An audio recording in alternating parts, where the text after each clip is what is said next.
So, I first experienced Alundra before I even had my PS1, thanks to my cousin and her demo disc collection. Euro Demo 39, one of the more interesting PS1 demo discs, dare I say, with a game selection that was positively bizarre. On one hand you had such colorful titles like Basta Groove, one of my favorite rhythm games with a perfect original soundtrack.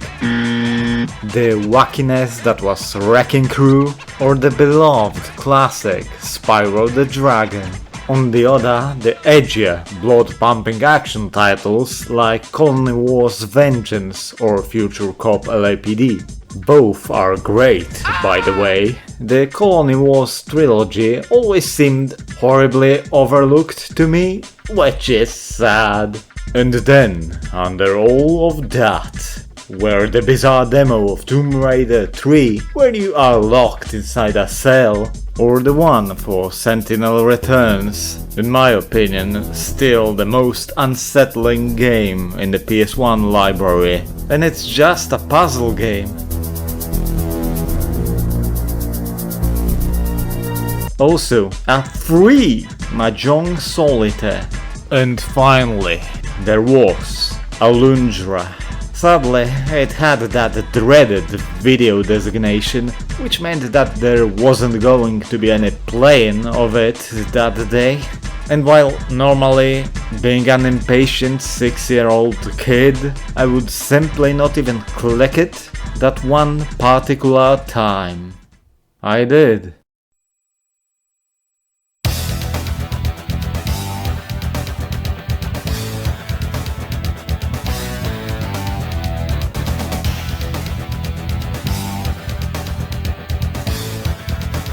And let me tell you, that day I watched it like 5 more times in a row.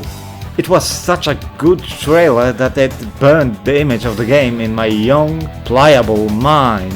And once I finally had a console of my own, I begged my dad for that game at least once a month. The combo of anime cutscenes, rock music, and a promise of action-packed gameplay just did that to a child's brain.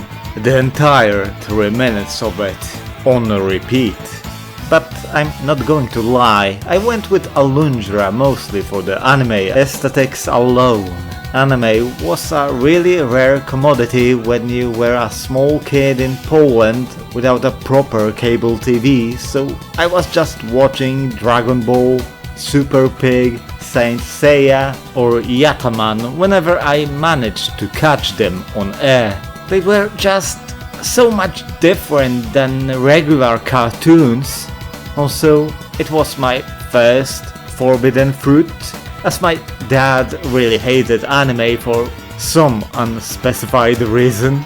Joke's on him, as he probably watches more anime now than I do.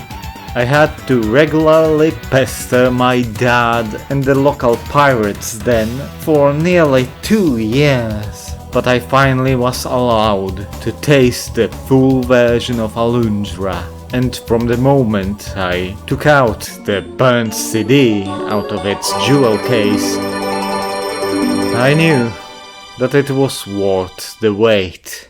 Imagine my surprise when, after putting the disc into the console, turning the power on and waiting for the whole thing to boot, I was greeted by the same video I had already seen on that memorable demo disc 2 years earlier. That was disappointing. I mean, yeah, it's still a great video and I watched it again, but I expected, you know, anime cutscenes. Oh well, I'm certain that there will be plenty of them later. Also, the Japanese opening video is nearly a minute and a half longer and doesn't include any animated elements, just gameplay. It shows a lot more though, spoiling practically every dungeon in the game. Whoa, wait a minute. You really thought that there would be no intro to my big project? fool! Let's go!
After going through a rather bland menu screen, the player ends up on a boat, where we meet our red-headed protagonist. Even if the washed out color palette makes him look blonde like certain other character. And from the moment you see the boat, you already know what's going to happen. Even as a 9-year-old, I already knew what was going to happen.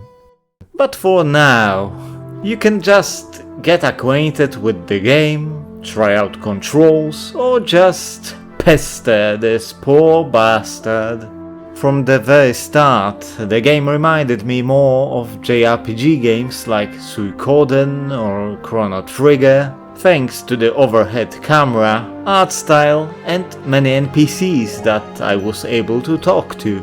Quite different from the action that was advertised. Back then I hadn't really played any Zelda games, only read about them in the magazines, so I had no point of reference to the genre of 2D adventure games. My closest Zelda experience was a demo of a game called Monkey Hero. I've played quite a few times, but looking at it now, it's a painfully average game that you could describe as classic Legend of Zelda, but they've changed it a few times so that the teacher wouldn't find out. But when I played that demo back then, the game seemed groundbreaking to me. And it was a game that I think that the childhood me would actually prefer over Alundra, but that me never really got it. Bruh. So, as Alundra, by the way, isn't it nice to have a title that isn't confusing and is simply referencing the main character is looking for his cabin, also bothering the ship's captain for some reason? I would like to let something out of my chest. I don't like the game's graphics. Well, I like the sprites, and there's a lot of variety with them. The portraits are also nice, but I really dislike the drab color palette. Sure, it suits the moodier, edgier feel of the game, but it also makes it a lot less pleasing to the eye, and in some cases also hampers the gameplay by lowering the overall visibility. But actually, I hate the UI and the inventory screen even more. They just look so amateurish. What the fuck is this piece of shit? As I continued to play, I started to accept them after a while, but they still look really bad, even if they are completely functional. Bitching over, time to sleep.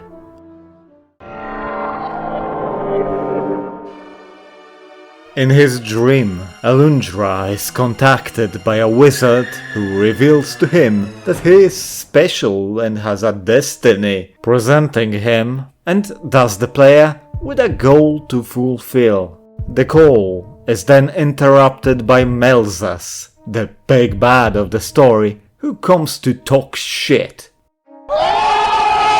Then Lars starts talking smack in response, making the whole situation devolve into each side trying to one-up the other, bringing back the nostalgic feelings of being part of video game forums in the 90s and 2000s. And that's like cool and all, but imagine being Alundra, you had a tough day, the next one will also probably be equally as shit. You simply want to catch some Z's.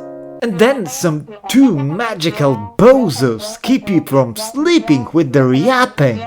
True horror indeed. But honestly, rewatching this bit after playing the game, there's a lot of nuance and foreshadowing in this conversation. And by the time this stuff becomes relevant, you'll have already forgotten it. Like Alundra, probably. Overall, the story, while nothing super complex or deep, has its moments and touches on interesting subjects. It genuinely surprised me. And surprises were the main theme of the game for me. What wasn't surprising was the sudden storm that wrecks the ship completely, killing tens of people, with Alundra barely surviving, ending up unconscious on some beach.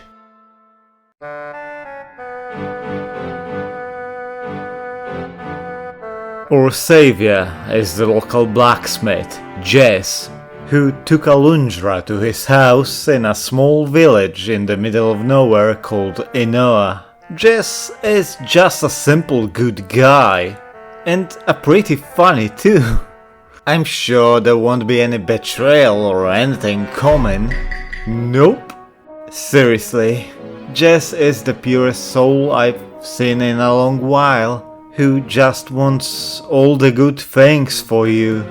Always waits for your return in his house and makes you all the new equipment. He also gives Alundra access to his journal, thus allowing the player to save their game. Loading a game in Alundra is a pretty interesting experience. Just remember to push a button after the console looks for your memory card, otherwise you'll just wait indefinitely. And sure, the novelty runs out pretty quickly, but the first time is quite magical. Anyway, Jess suggests we meet villagers and get to know them, and it's worth doing so. Inoa houses over 20 characters, everyone named with varying levels of quirkiness. They are great! It was fun to talk to them each time I came back from adventure, checking out what new they have to say. And as the story progresses, their relationships with Alundra change. You care about them and you want to solve all their problems while keeping them safe. The game takes its time with that aspect. After all, you start as an outsider, and things getting crazier after you come to the village also kind of turns people off. So you have to work for their respect. When there's so many characters involved, many of them may seem flat. But as time goes on, you'll often uncover their hidden depths. The game tries extremely hard to give them little character arcs or small roles in the story. It doesn't always work, as the game time is limited, but you can see that the writers at least tried. What really surprised me was the extremely realistic portrayal of alcoholism with Gustav. Like, damn! This was a game for teens, released in the West. Gustav gets better. Kind of. On the more positive end, we have Bonaire, the coolest, raddest dude of the whole Inoa, who is also a big herb enthusiast. Smoke weed every day. Even if this portrayal is just a creation of the translation team, I absolutely adore Bonaire and I will protect him with all my being. The first new friend Alundra will meet is Sibyl, a young girl with prophetic dreams and our first fan, even if she is visibly disappointed after realizing Alundra isn't as tall as he was in her visions. There's a doggo that you cannot pet. Why? Sooner or later, you'll enter a house where there is quite a commotion around an old man lying in the bed. He's haunted by nightmares, which is a growing problem among the populace of Inoa. And apparently, the only man who can help is a young scholar named Septimus. Only not really.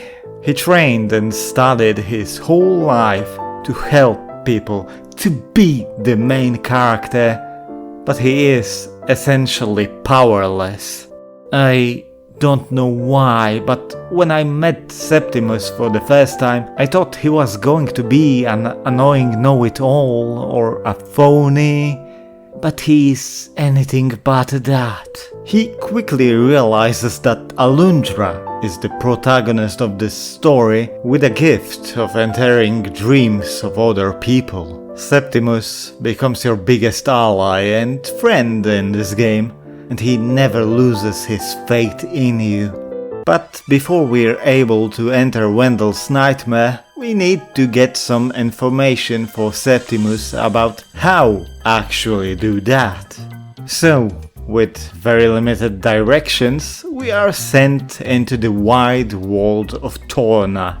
And oh boy. The overworld of Alundra, including Inoa, consists of 20 screens that build a 5x4 map. Each screen packed to the brim with treasures, enemies, obstacles restricting exploration, and entrances to individual locations or dungeons. It may not seem like a lot, but as someone with negative navigational skills, I got lost really easily and kept forgetting how to get to certain areas. Also, there's no in-game map. Well, there is, but you have to be in town and pay a small fee to see where you need to go. By the way, don't be like me and use it if you need to. 15 guilder is peanuts, and there's not much use for money late game anyway. Holy shit! Your own sanity is worth way more, trust me. My biggest advice for you, if you want to play this game, and boy, trust me, you should play it at least once in your life, it is one of those games, is to print a map, like the one from the official strategy guide, and make notes about any suspicious objects or chests that you cannot access in the moment. During the game, you'll be constantly getting new toys, allowing you to access previously unavailable areas of the map. And there's no way to check how much stuff remains for snatching on each individual screen. I'm not going to lie, I never was a fan of this gameplay formula. I like to get everything there is in a location when entering it for the first time, because I just know I'll forget about it the moment I leave the area. Backtracking always causes me a lot of stress, and of course I wasn't making any notes during my gameplay. There is a fast travel system you unlock later, and it requires doing some side questing, but honestly, you have to know the map pretty well to use it efficiently anyway, so most of the time I just walked on foot, trying to somehow stumble into my destination. Luckily, most of the map is closed up for you in the beginning, so finding Tan's Manor isn't that hard. Why would it be? It's a tutorial dungeon after all. It eases you into the game with simple puzzles and basic exploration, introducing concepts like finding keys or treasure hunting. There's also plenty of combat with laughably weak enemies. Then again, honestly, fighting regular enemies is extremely simplistic in this game, even after you expand your tool collection. They also take a very long time to kill, and I know that the starting dagger, hardly a heroic weapon, is supposed to be weak, but there's more to that. Actually, during the localization, enemies had their HP doubled, because apparently Westerners are perceived as super hardcore. It doesn't really work.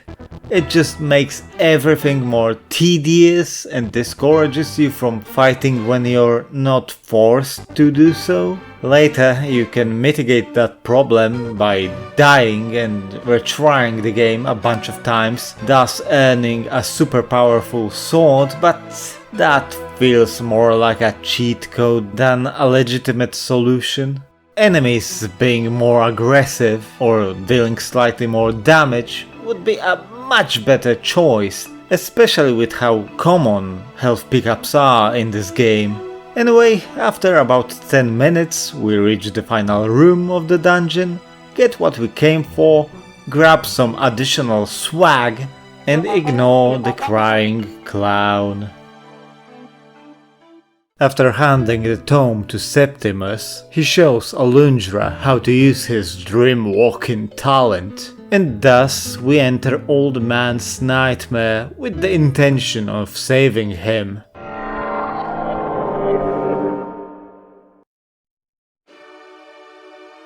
Because if you die in your dream, you die for real, apparently. To be honest, does anyone ever die in their dream?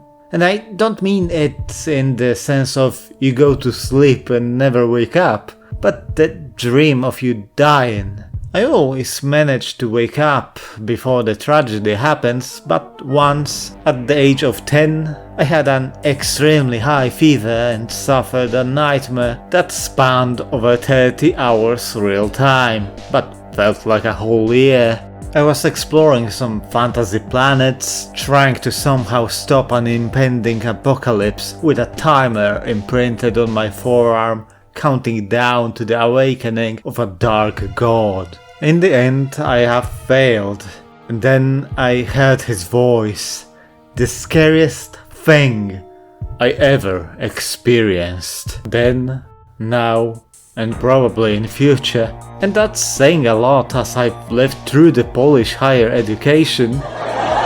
Anyway, then the world started collapsing, and me with it, and for a while there was nothing. Allegedly, shortly before waking up, I was screaming about being dead and that it is a massacre, but that's the closest I had to the dying dream experience. Yeah, I'm playing for time because Wendell's Nightmare is really simplistic, and if you're not suffering from the chronic disease called Skill issue. you should reach Wendell in minutes, even after grabbing the important treasure. It's just a bunch of roads connected with each other and a simple lever puzzle. Dream dungeons tend to have much more unconventional layouts, and I actually like them a lot more than the real-world dungeons, but that's fine. I still enjoyed this place for what it was, a nice introduction to the concept. If not for the boss encounter, it would be great.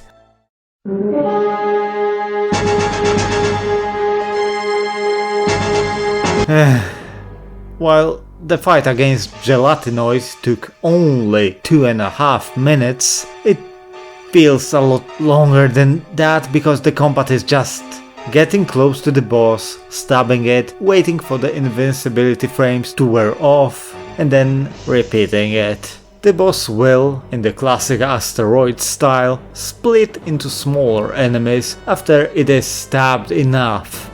But that doesn't make it any more engaging. The fight is easy and incredibly tedious, and sadly that can also be said about most of the combat. There are some really fun boss encounters later in the game once you get more tools, but basic mobs and early bosses are rough. Everyone you'd ask would tell you that this game is about exploring dreams, but if you actually would count the amount of time spent there, it would be about 20% of the game, and that's being generous. And I'm not saying that's bad, just saying it as it is. It is a bit of shame though, as dream dungeons tend to be a lot more surreal and creative. Anyway, Wendell is alright now, and Alundra becomes the hero of the day. Well, actually, gods get most of the credit, and before we're able to do anything else, Giles, the priest in making, takes Alundra to his master, Ronan, who resides inside the sanctuary. Alundra gets roped into praying with Ronan, an act that I'm sure is of no consequence at all. Okay then. Returning back to Septimus after caving in to the local religion, Orman tells us about other residents that are bothered by nightmares, very subtly hinting at our future objectives. Everything is interrupted by an earthquake. Local coal mine has collapsed and multiple miners are stuck inside, with the only survivor, Olin, being not only injured, but also tormented in his sleep. It's showtime! Again. Septimus yaps something about the dangers of going into the subconsciousness of a heavily injured man, but whatever. YOLO! Olin's nightmare is more of a recreation of the final moments before the coal mine collapsed.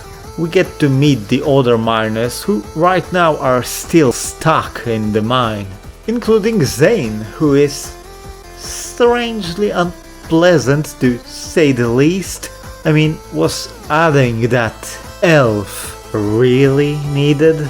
Like, he clearly had bad intentions saying it like that, but I suppose it was so that the player would pay extra attention? Because actually you'll have to use the exact combination in the real world, and I don't think that there's another way of getting this information once this dream is over.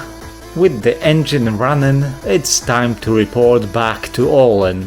If you try going anywhere else, the room will just loop. Olin then brags about his new bomb.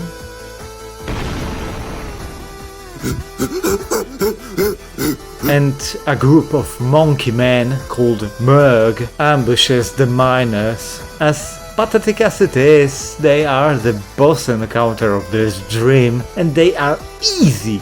Alundra will encounter a lot more of them in the future though. With Merc gone, a chest appears and Alundra is then booted from the dream as he solves Olen's problem. Only not really, as Olen actually dies.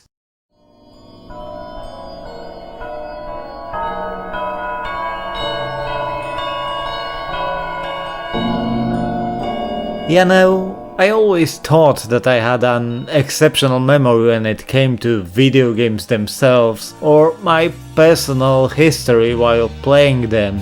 Before starting this playthrough, I was pretty sure that as an elementary schooler, I had finished Alundra, that it was just a fun little adventure exploring dreams and swinging sword. I had certain rooms from various dungeons mapped inside my brain, and they came back as I was playing the game years later. But the truth is that I never finished the game. I couldn't. I got quite far, as I remember getting to the casino and playing its minigames, but that was probably where I ended my run, because honestly, even when using a guide from a magazine that was very well written, the game was extremely tough, and I had no real enjoyment from playing it. My mind wiped out those feelings, wiped the hazy memories of the story, as if it wanted to protect me from something. To anyone looking at Alundra now, or hell, even back then, the game looks like it would provide a 2D Zelda from Sony experience, and while it has many elements of that series, down to grinding money from cutting bushes or smashing pots, if you'll start playing the game with a mentality that it is going to be a nice time, like the Link to the Past or something, you're just gonna get hurt. Olen's death is the moment when the game shifts completely, and so does this video. I mean, I could just retell the rest of the game to you step by step, but I would prefer for you to just discover it by playing it yourself. Just please, for the sake of your sanity, don't do what I did. Put the real hardware aside and simply play the game on an emulator instead. It will make the whole experience a lot more enjoyable, I think. At the very least, it will cause you a lot less grief. I'm pretty sure that this will be the most challenging video I'll ever make, so let's derail it with the obligatory review segment. You know, as a fun break. Learning from truly the best gaming journalists in the field, I'll try to describe Alundra with a food analogy. Enjoying Alundra is like ordering a full-course gourmet meal in an exclusive restaurant, where the menu is so large that you don't know what to order, you get blunt wooden cutlery. Before each dish, the waiter quizzes you like you were in school, proving that you are dumb. There are screens showing baby animals being put down in the middle of you enjoying your dinner, and when you finally want to leave, you have to go through a complicated hedge maze that wastes your time. Now that's Alundra. A fantastic yet at the same time extremely cruel and unfriendly experience that you probably want to take on only once, and despite all its flaws and how much I hated myself at times while playing it, yeah, I completely recommend anyone to at least try it and see for themselves if they are going to be filtered or not. In a perfect world, a playable demo of Alundra, including the whole coal mine dungeon, would exist, as I think that whether you'll enjoy or just tolerate. This dungeon is a critical factor when deciding whether you should continue playing the game or not. Seriously, it's a big step up from everything before it, and it's only gonna get rockier from now on. So if you'll find the mine annoying, then better just give up. Alundra's dungeons are long and complex, each has its own theme and mechanics that you'll see only once, and that's it, like the minecarts. And seriously, I'm surprised how many various puzzles the guys from Matrix Software have managed to come up with. Sure, there are typical switch or box puzzles, but there's just so much variety, which isn't always for the best. Because of course, there will be ones that sounded good on paper, but turned out awful, or that were conceptually awful from the start, and yet they still put them on. Like seriously, there's this puzzle in the ancient shrine, though it's hard to call it a puzzle as it is completely random, that works like this. Each time you activate a switch, 2 barrels and 2 spiked balls fall down from the ceiling. You need 2 barrels and you have 5 chances. After that, you have to leave the room and start over, because no barrel will fall down anymore. Leaving the room always causes a puzzle to reset if it wasn't solved completely, many times by a tragic accident. So going back to the puzzle I was talking about, if you manage to only get 1 barrel, tough luck, reset. Now! No, and because I'm sure you loved it so much the first time, I'm sure you'll be happy to hear that this puzzle comes back later in the level with vengeance, and you'll have to get 3 barrels in 6 tries. Luckily, after the dungeon is over, you'll never have to deal with this bullshit ever again. But the trauma will remain with you till the end of your life. Probably. Overall, the fact that Alundra, despite being white, can jump also opened up many possibilities for potential puzzles. But it also brought up a few serious problems. The biggest one being that the game is in 2D, which often causes problems with perceiving elevation and gauging if the jump is possible or not. The fact that everything was fine-tuned in such a way that there's not much wiggle room for mistakes caused me to wonder many times if I'm able to actually make the jump, or do I need a new equipable item or should look for a barrel. As time goes on, the precision and quickness required from the player when it comes to platforming increases. Seriously, the game tests you on every front. One of the most sadistic moments was in Tola Mountain, a fire-themed dungeon where near the beginning you actually need to freeze the fireballs and use them as platforms, which is a nightmare. It proves to be a bit less of a nightmare once you discover that the ice won't melt as long as you stand on it. But even then, it was still quite terrible, and I didn't enjoy it. Luckily, 90% of puzzles feel fair and will make you proud of yourself for solving them. The remaining 9% will make you pull out your hair, but you'll be fine. Or you'll just quit the game. No szkurwa mać, ja pierdolę! But there's one so evil that it actually broke me. For quite a while I even didn't notice what they wanted from me. And once I realized, I didn't know how to make it into reality. I caved in and checked out the guide and never looked back. Seriously, fuck that puzzle. Also, speaking of which, I don't know why, but I thought that the wands were optional.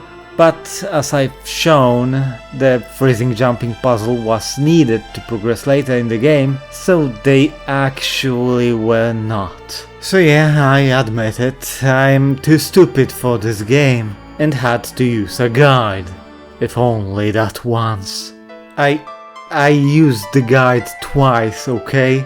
And that section where I needed the guide for the second time is so bullshit that I regret nothing, okay? I've mentioned that dungeons are varied and long, with compelling puzzles and mechanics. They are also complex and often very confusing to navigate or keep track of where things are or how to get to them. By diligently exploring them, you'll also soon realize that they are filled to the brim with treasure chests, holding both generic things like herbs, money or potions, but also unique treasures such as life vessels, spell tomes or gilded falcons. I will come back to treasures, don't ya worry. But I just wanted to mention that some dungeons become inaccessible after you finish them, with Dream Walls being especially guilty of this. Oh, what's that? You just realized that you completely missed out on one life vessel somewhere mid-game? Too bad, so sad, because it's now gone! Gone forever! Enjoy your 49 max health! Perhaps the most cruel instance of this is the chest in Olin's Nightmare. Oh, you know, the one that appears after killing every Merg?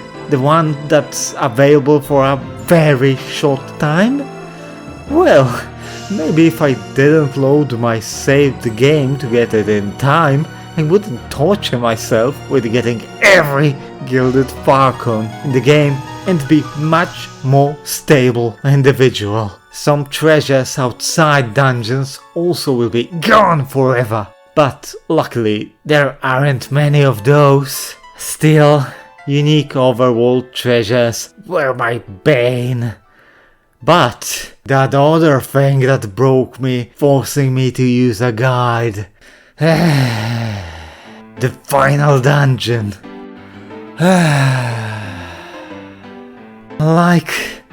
I really don't know what to say about it. Seriously, I had more or less fun through the whole game, even when having to stop and deal with an annoying puzzle from time to time, or getting lost in a dungeon.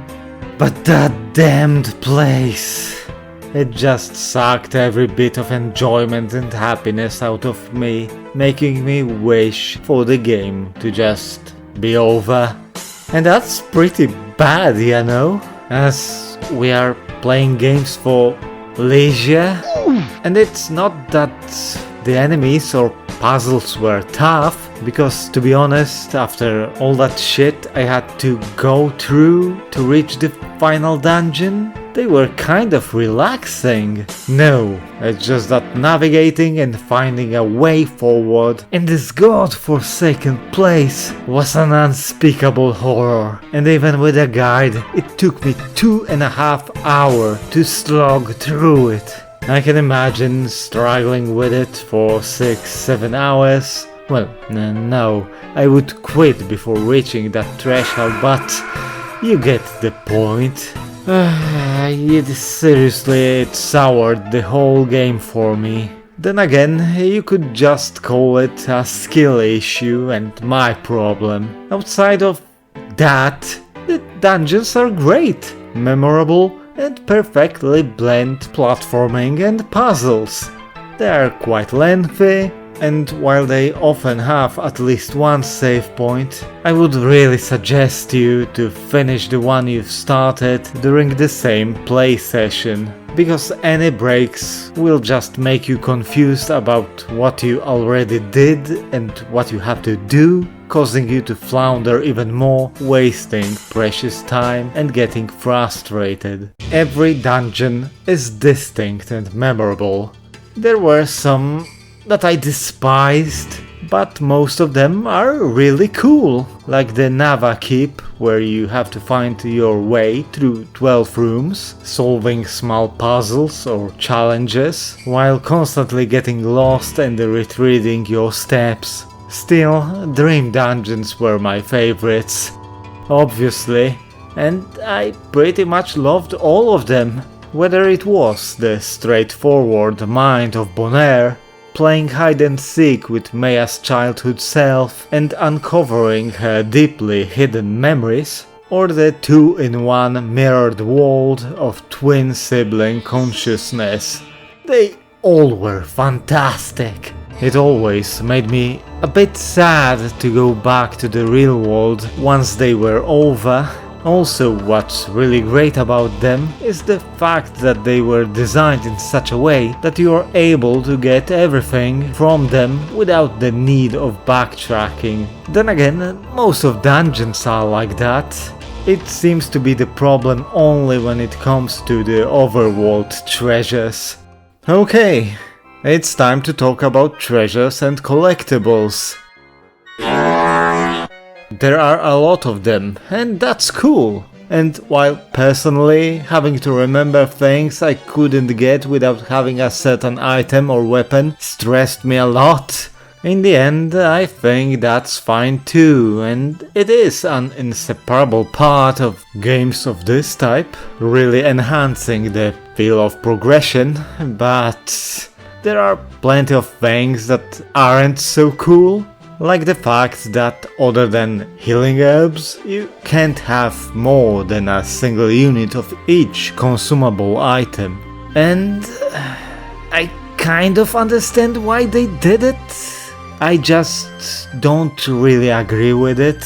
They probably feared that the game would become too easy if the player had access to nearly infinite healing items, especially with how you are able to buy them in shops. We'll get to the issues surrounding game's economy soon enough, but I mean, with how simple the combat is and how common the health drops are, outside of bosses or being screwed by traps, you'll always be perfectly stocked. I mean, the puzzles are your biggest enemy and the thing that makes the game difficult in the first place, so these chests will remain in plain sight, just teasing you as if they were laughing. And before you open a chest, you don't know if it hides a unique item, or maybe if there's key inside, or most likely if you open it and then close it in disappointment because of the one item limit barring you from taking its contents. There's just a single type of chest, other than the one in Jess's house, but that's really unique and closely related to the story. So yeah, that's frustrating.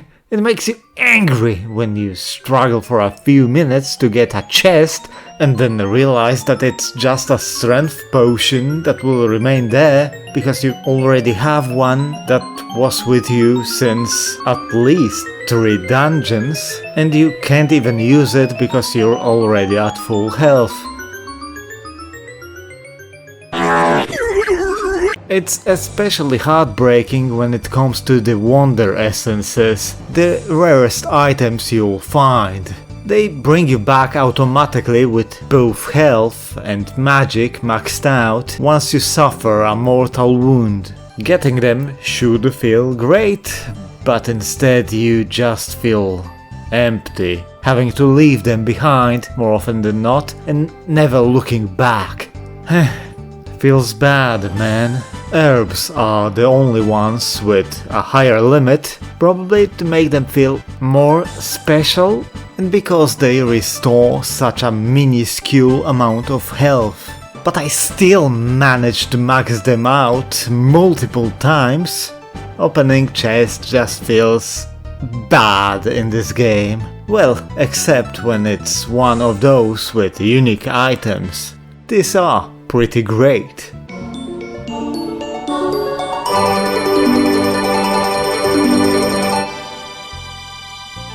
Getting money also feels good, until the moment you realize that there are only 2 stores and outside of 2 life vessels and better armor, which will total 1020 guilder, a really paltry sum, reachable in like 4 hours of gameplay, there's nothing cool to spend it on. Well, you can buy consumables, but then you'll get even angrier at treasures because you'll realize how worthless they really are. Herbs, each one is 5 guilders. Magic elixir, 30 guilders. And the second shop in the game makes everything 20% cheaper? Like, come on now. You can spend them to access the map and hints, and you'll probably need quite a bank if you hate yourself enough and want to conquer the casino. But by doing that, you'll quite likely max out your wallet, making guilders even more worthless than they ever were. The casino is hidden under the local pub, where all the sailors come to hang out. I like to think that the crew of the Clark survived the storm and they are just chilling here. I mean, Captain Merrick survived, so why wouldn't they? But to enter the casino itself, like with getting into any shady place, you need a recommendation. Or at least a secret pass. You can find one in Luta's house in Inoa if you get inside of it through the chimney, which becomes possible halfway through the game. There are 3 minigames. Shooting range, where you try to hit as many targets without getting penalties. Once you get used to the bow, it will be really easy, and even the later stages give you quite generous leeway. The arena is even simpler. It's like whack-a-mole, but with slimes. Kill enough of them before the time runs out, and you'll go to the next stage. Again, you should be able to go way over the needed number each round. The only thing to watch out for is your health, as you still take damage during the minigame and you can't open the inventory while the minigame is running. Thus, the only way to heal yourself is to die while having a wonder essence in your bag. And then, oh boy, then you have the roulette. A wheel made out of 16 lights, 5 blues, 5 reds, 5 greens, and 1 black that will always make you lose. Just like in real, you have 3 buttons to bet on a color of your choosing, and that's it. Pure randomness. Good luck. Well, okay, there are some hidden mechanics that, if you understand them, will make the whole process a bit less traumatic. A bit being the keyword here. The roulette goes clockwise, and the trick is to count 8 spaces from the light it starts / previously ended on. The roulette can actually stop only on 5 spaces each round. The one that is 8 spaces ahead from the start, the 2 in front of it, and the 2 behind it, with the ones placed on the extremes being statistically rarer than the central ones. So, if one color dominates, it might be a smart idea to go with that one. And if the 5 spaces don't contain a color, maybe it's time to skip that one for this round. And when the black comes into play, it's always super scary, so decide whether you want to risk it or not.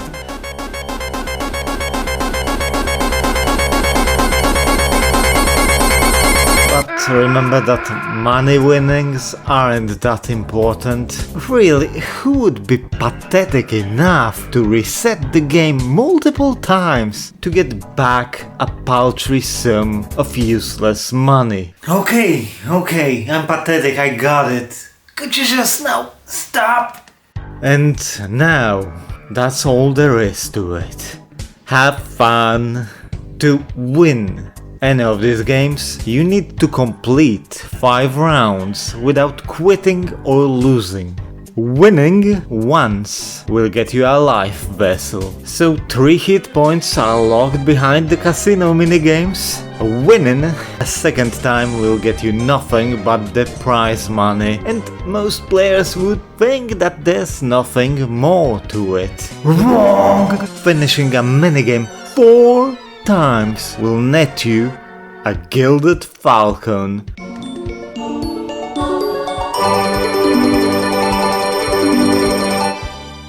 And a lifetime ban from that minigame. Not that you would ever want to or had any reason to play it again, still it was pretty funny. And while the shooting range and the arena are both really doable, if extremely tedious, having to win 5 roulette rounds in a row 4 times is just pure torture. It reminded me of Digimon World's Calling, where the game also needed to just take pity on you and give you your perfect win. But at least curling was kind of fun and there was some skill involved, and you only need to perfect it once.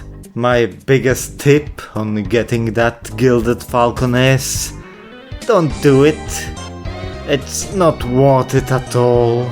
It will take you hours, so unless you want to find the final reason to end yourself or are playing with save states, just don't. Big shout out to a German spy for his video explaining the roulette, and also to people from GameFAQs who also hated this shit with a passion and discussed the mechanics, but it was mostly shitting. There are a lot of collectibles in this game. 40 life vessels, 50 gilded falcons, 4 magic seeds, and I guess you could kind of count upgraded spells as collectibles.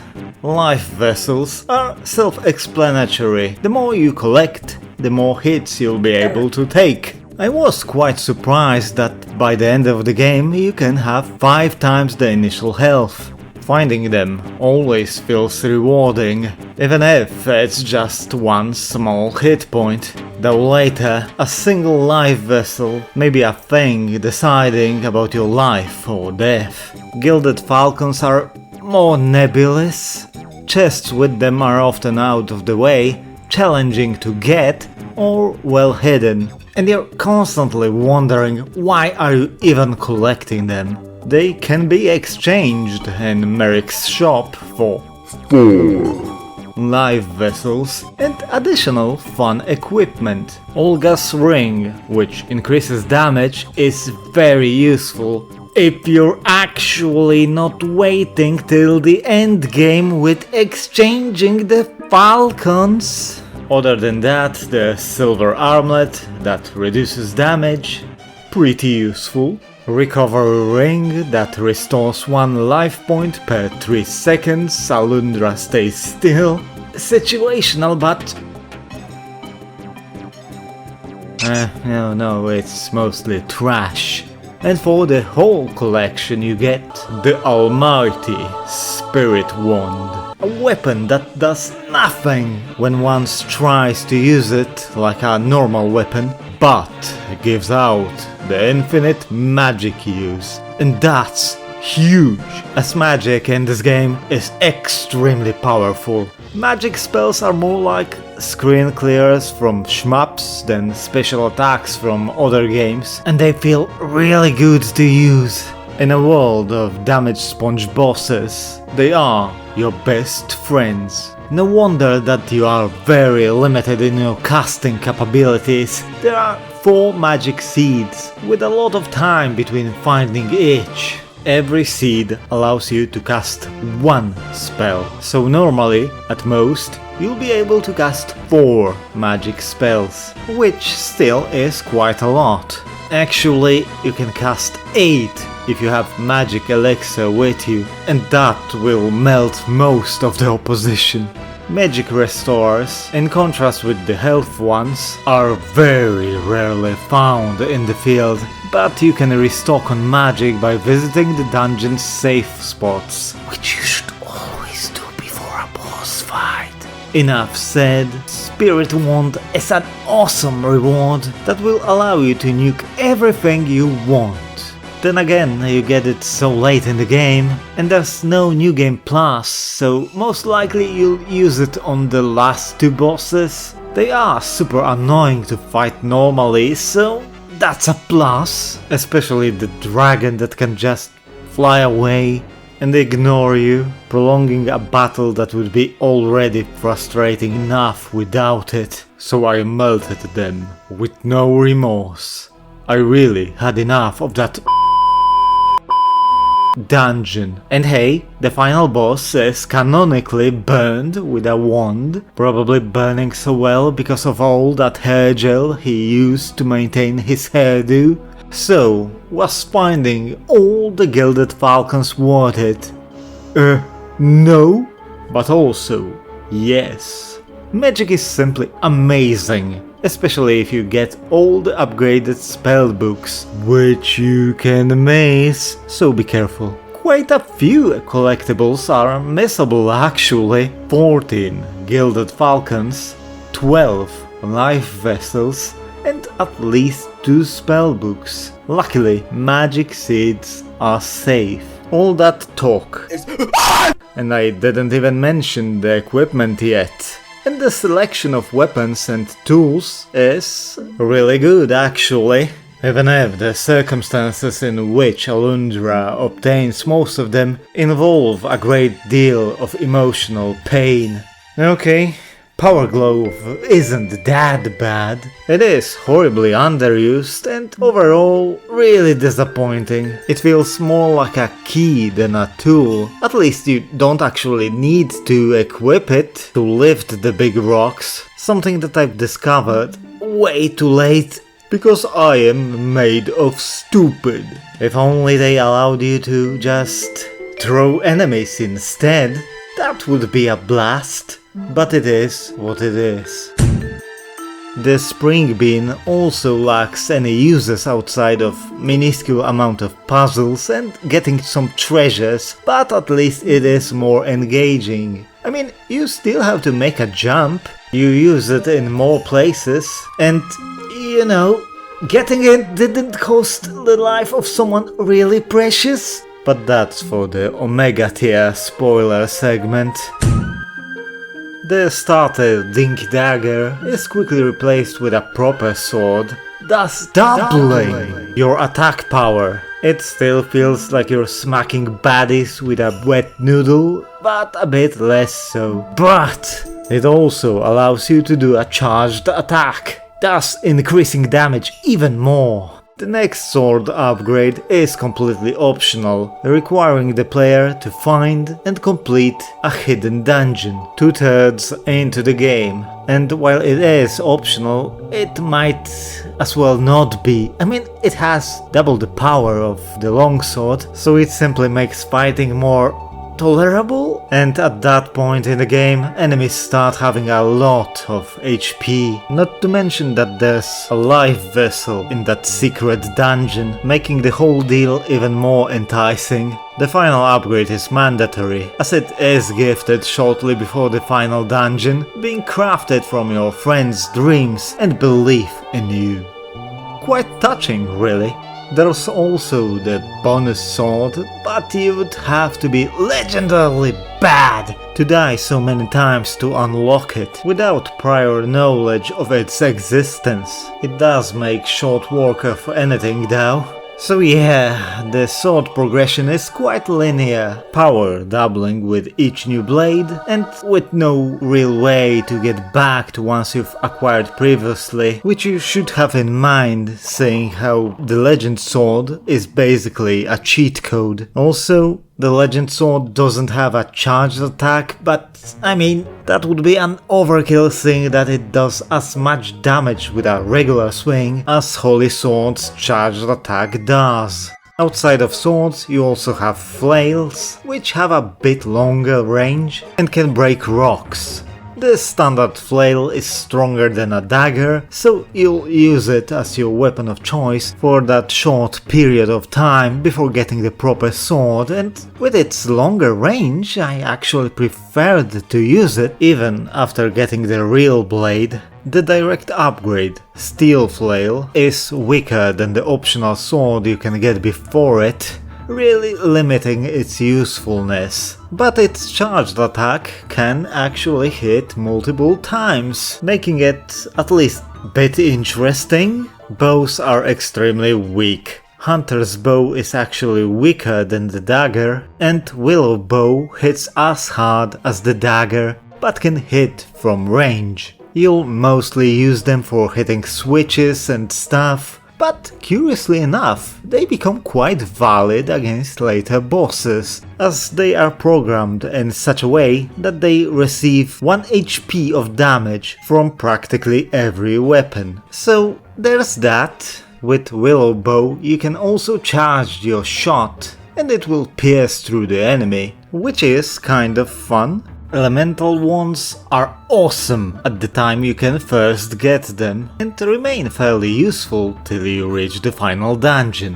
They have a nice range, can hit shielded enemies, and can be charged for more damage and additional effects. The fire wand can burn, while the ice wand can freeze, and they are used for exploration and puzzles. Outstanding, really. The first tool you acquire in the game is also amazing thanks to its versatility. Meet the bombs, stolen from Jess. You use them to access new areas, to solve puzzles, or as a weapon. They will be your best source of damage for a long time actually, killing most of the enemies instantly if you time them right, and drastically shortening boss encounters. And they are just fun to use and think around. Other tools, like the previously mentioned Power Glove, are situational. Sure, Sand Cape is fun to use, but it's pretty much bound to places with sand, and there aren't many of those. While the only use of Aqua Cape is to access that optional dungeon I was talking about earlier. Instead of tools, you can also equip accessories, like ones from Merrick's shop, but you can only equip one thing for that slot. So you can't buff your attack and also use bombs or magic, for example. It's a bit of a hassle, especially since you have to open up the menu each time you want to make a change. There's no button to quickly toggle between equipable weapons or items. When L1 and R1 do nothing outside of the inventory screen, and L2 and R2 do the same thing, open up the inventory, like so many buttons left unused.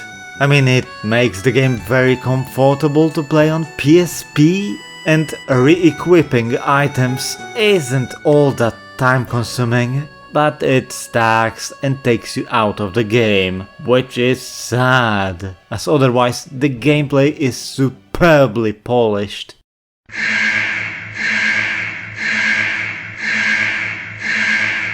Okay, so, the spoiler segment, But seriously, if you want to play the game yourself, and I mean actually play it, and not, yeah, that will go to my 300 games long backlog, then skip this segment. While the plot isn't all that complicated or groundbreaking and can be downright tropey, I mean, it's just about collecting 7 MacGuffins and then defeating a mad god. A standard Japanese affair, there are a lot of surprisingly emotional moments that will make you feel things. The creators were super cruel, which actually fits the theme of the game perfectly. Okay, that was the final warning. Here we go. You know, Olen's death and everyone's reaction to it, especially Kisha's, the poor woman who was in love with the guy, were eye-opening. Despite being the hero of this story, the designated chosen one, you still can't save everyone and people simply die. That was also the point where I remembered the crew of the Clark probably being consumed by storm, or alcoholism and poor spending habits, that's up for debate. But they were just some unnamed NPCs. And sure, you exchange maybe 1 or 2 text boxes with Olen before he succumbs to his fate, but he was a part of Inoa, and people will miss him through the whole game. Olen's death breaks Jess's creative block and allows him to create bombs. Each death of an important character will awaken Jess's creativity, making him work through the whole night to create a new tool for Alundra to use, turning it into something of a last tribute for the dead, so you can carry a piece of them with you. Imagine final tribute to you being Power Glove. By the way, those miners who got trapped, yeah, they are either dead or will die soon enough before your eyes. No one survives. That makes you really dislike Merg and their leader. You then attend the funeral, which is respectful and solemn. There's plenty of space for graves, a grim foreshadowing of things to come. The next person who falls ill from the nightmares is our best buddy, Bonaire. What's really unlucky is that the same thing happens to Nadia, the girl who causes explosions whenever she falls asleep. 2 people to save, and only one of you. And you really don't have much choice, as she refuses your help until you help Bonaire because, well, she harbors feelings for the guy. Feelings that will remain unrequited as she dies as you rescue Bonaire from his dream girl that wanted to suck him dry. Nadia's mother is soul-crushed by the loss of her only daughter, and Bonaire discovers the truth about him being the object of the now deceased girl's affection. Yeah, the whole thing doesn't really make you feel like a hero, no? It is also the point of the story where Maya shows up.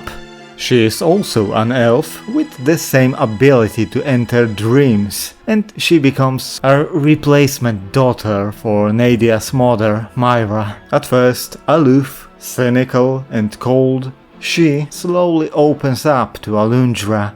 Well, after Alundra enters her dreams without her consent later in the game to check if her intentions are pure.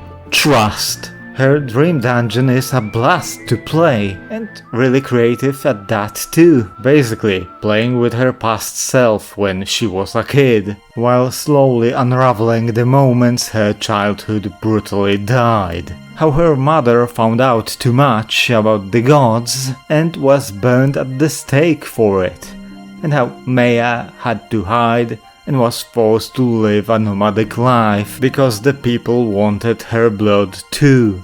It makes the moments when you play games with her more poignant, basically giving her a bit of childhood that she lost too soon. And guess what?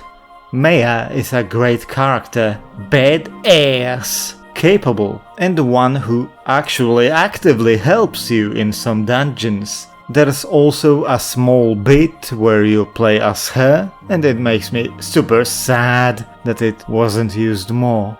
She also can be quite playful, and there's some obvious tension between her and the protagonist. Yeah, that's the moment where I mentioned the translated bit that was too spicy for Sony to allow it. I mean, it was a clever pun. I guess it simply was way ahead of its time. But before Maya's dream, we also go through Klein's, the local hunter, and Giles, the priest in training.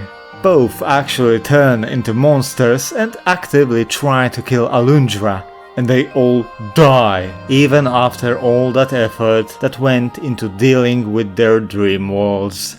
Yeah, it doesn't look too good for Alundra when people who he wants to save just die. And poor Keisha first lost her beloved And now her brother. Giles fighting with himself to remain human is also a total heart-wrencher of a scene. I hope you still remember Sybil, the young girl who was the first person to talk to Alundra after he left Jess's house for the first time. Remember how she was also tormented by nightmares and how Septimus hinted at the possibility of helping her? Yeah, she is actually killed by the monster Giles because she had a vision of the holy sword being crafted for Alundra, with her neck snapped like a stick. What? The death of one young girl isn't enough for you? If you ever talked to Eileen, the young daughter of the alcoholic Gustav, you could notice that she is quite unwell mentally. As the game progresses, even Gustav starts to notice that something is seriously wrong with his little girl and begs both Alundra and Maya for help. And after a really mind-taxing dream dungeon, she actually lives, finally being free from the intrusive thoughts. Got you there! Though. As Alundra, Septimus and Maya go deeper into the mystery behind NIGHTMAERS and all the bad things happening in Inoa, they discover that people go to the sanctuary and pray to the gods in secret, which was banned. And it's Ronan who propagates it. Shortly after confronting him about it, Merg burned the village of Inoa, killing many villagers, including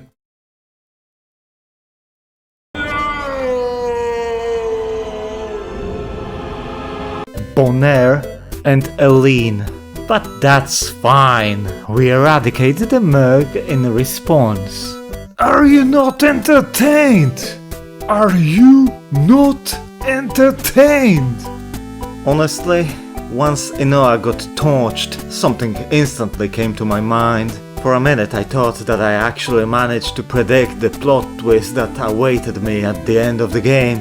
The alleged plot twist being that at some point, maybe even as soon as after rescuing Wendell, it was Alundra who started having nightmares, and the whole game was him trying to fight back and reaching Melzas himself. I was expecting that after I defeat the final boss, everything will just return to normal, that nobody ever died, that Inoa is still untouched. I simply couldn't comprehend that the writing team could have enough balls to roll with the consequences, to just undo so many things Alundra has done through his adventure. There was no plot twist. Eventually you get all the MacGuffins, meet many sad divine beings and watch them die, then reach the Big Bad's fortress and burn him to a crisp. I just used the Spirit Wand as an ultimate disrespect, as he didn't deserve a fair fight. I have to admit, having remaining villagers drumming up healing items so you could use them was cute. Melzas has two annoying forms, preceded by his dragon that flies around and is overall a true pain in the ass. After the fight is over, you have to burn the big scary god with a fire wand and he dies. Just like that. But the dream doesn't end, because it wasn't a dream at all. It's a sad reality that everyone, including me, has to accept. But as the ending credits cutscene shows, the life goes on. Those who are still alive celebrate, including Alundra who gets smashed on wine. What a freaking lightweight. But after the short moment of celebration comes a lot of hard work to fix what was destroyed. And after that, both Alundra and Maya leave, traveling together for a while and even sharing a kiss. But that as well was temporary, as at the crossroads they simply take different paths, with Alundra ready for the next adventure, hinting at the future sequel. Oh, by the way, the ending cutscene had these weird random moments from the game spliced in, you know, the ones from the intro, because this is the only other cutscene. But hey, at least there is a voiced song as you watch the names of people who work on this game. The tears of pain are gone, the ones that broke free. They're imprisoned hearts and trapped destiny. Get the hope will prayed on. Alundra's main themes are religion and the fear of losing power. I remember how, being a child, I played Black and White for PC, being evil because I was edgy like that, unsure of myself and simply wanted to torment something weaker than me. And I always wondered why you get so much belief when you do horrible things, while being a Mr. Nice Guy requires a significantly more effort, bringing smaller profits. Fear is a powerful tool that impacts our animalistic brains way more than any positive reinforcement. Melzas knew about that and used it perfectly, harassing poor villagers and disturbing their lives just so they would pray and give him at least some more power. Because if they would reject him completely, he would just disappear. A truth that other deities also discovered and which caused them to panic and do desperate stuff. But when you face your fear, you take away the oppressor's main weapon, leaving them with nothing. All that suffering, all that loss, all of that because a pathetic being wanted to stay relevant. I omitted one tragedy that happens in the game, one that is extremely personal. At some point, Jess is murdered, and then you read his letter addressed to you, and then you cry.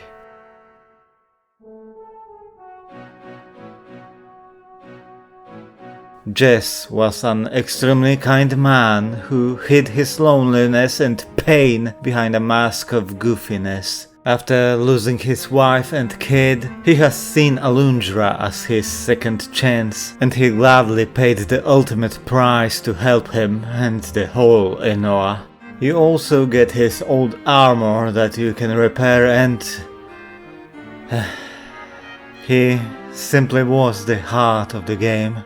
You take him for granted and then he is simply gone, leaving you empty and hurt, and getting revenge on Ronan does nothing to soothe that pain. Alundra proved that I am an idiot, pushed my patience to the limit, and broke my heart multiple times. Yeah, I recommend it, but I would never want to play it again. It's a one and done game, but it is a bloody good one.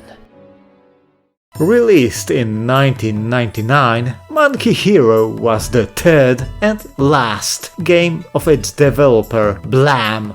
From the very start, you can clearly see that it was inspired by the 2D installments of the Legend of Zelda series, filling up the niche of exploration-based top-down adventure game, which was severely lacking when it comes to PlayStation's library, sharing this space with the original legacy of Kane, kind of, and Alundra. But while Matrix Software really did everything they could to revolutionize and improve the formula, Blam's game feels like they change a few things so the teacher won't realize type of game. And that's fine actually. I mean, as a PlayStation kid, I never played or watched someone play a Zelda game until I was like 15 years old, so the demo of this game impressed me a lot back then. I played it religiously. I was really scared of the invincible ramming mushroom, like the guy haunted me in my nightmares. I guess realizing that sometimes you need to run from your problems was too high of a concept for my tiny child's brain. It's a game clearly targeted to kids, bright, colorful and quite simple when it comes to every aspect of it. Really forgiving too. But that doesn't mean it's bad. It's quite alright actually, just really basic. The plot of Nightmare King invading the real world and the protagonist having to look for pages of a magic book to stop him is more of an excuse to explore the world, visit dungeons and solve puzzles than anything else. Dialogues are bland and gamey, but hey, you actually get a world map, the inventory screen is fun, there's a fast travel system, and the game has plenty of secrets, rewarding exploration and your curiosity. I can't really recommend it, as there are many better games that you can easily play nowadays, but I can imagine many worse things to do than playing Monkey Hero, actually. That is the biggest problem of this game. The fact that it is just so mid. You'll spend a pretty okay 6-7 hours with it, but then what? If Alundra was a gourmet meal in a Michelin-starred restaurant that really hated your guts, then Monkey Hero is like a cheeseburger from a fast food chain. It tastes fairly okay, is cheap, but also feels really cheap, with its nutritional value being dubious at best, and after eating it, you'll soon just be hungry again. It's serviceable and what? What does it have to do with Alundra? Well, as much as Alundra 2 does. Okay, that statement might have been a bit of an exaggeration. I mean, it still has the same gameplay style, which can't be said about every sequel. You still visit the dungeons, solve puzzles, collect treasures, and hack the enemies with your sword. Oh, and your character also has red hair. Because in a game called Alundra 2, there's no Alundra. Yeah, I kind of can understand why fans felt betrayed after playing this game. I mean, I remember seeing Alundra 2 screenshots in the official PlayStation magazine and being extremely confused. The game was in 3D now and had this fancy looking interface. Not going to lie, seeing bars for HP and EP, I immediately thought that it was going to be a dungeon crawler like Digimon World 2, and my mind just tried to comprehend how. Years later I discovered it wasn't the case, and that despite being fully 3D, it doesn't play like other 3D adventure games like Soul River or, I don't know, Shadow Man. But unlike Alundra, at least it makes gauging height not an issue now. Seriously, people might hate what I'm going to say now, but I think that it was a logical step in the right direction. First, Alundra's graphics. They just worked, and that was all. They were serviceable, but the sprites and environments felt like they belonged in an SNES game. A really good looking SNES game, but still. Now, after I've already angered everyone by ripping off that band-aid, I will salt the wound by saying I have actually enjoyed Alundra 2 a lot more than the original game. I loved the sequel back then, and I still love it now. Just thinking about being able to play it made me sleep well and carry on with my work. Meanwhile, with Alundra, while I enjoyed the game very much, I kind of dreaded playing it, knowing that I will feel stupid or get lost or that my feelings will be toyed with. It's sad that Matrix Software named the game like that, probably wanting to ride on the previous game's name, or were straight up forced to do so by Sony. But then again, Flint, the Pirate Hunter, just wouldn't be really a catchy title. This time, There's no lazy opening in the form of a glorified trailer stitched from the gameplay footage and scenes from the only FMV in the game. No. Instead, we get a nice introduction to the story through a book reading featuring short bits from the in-engine cutscenes.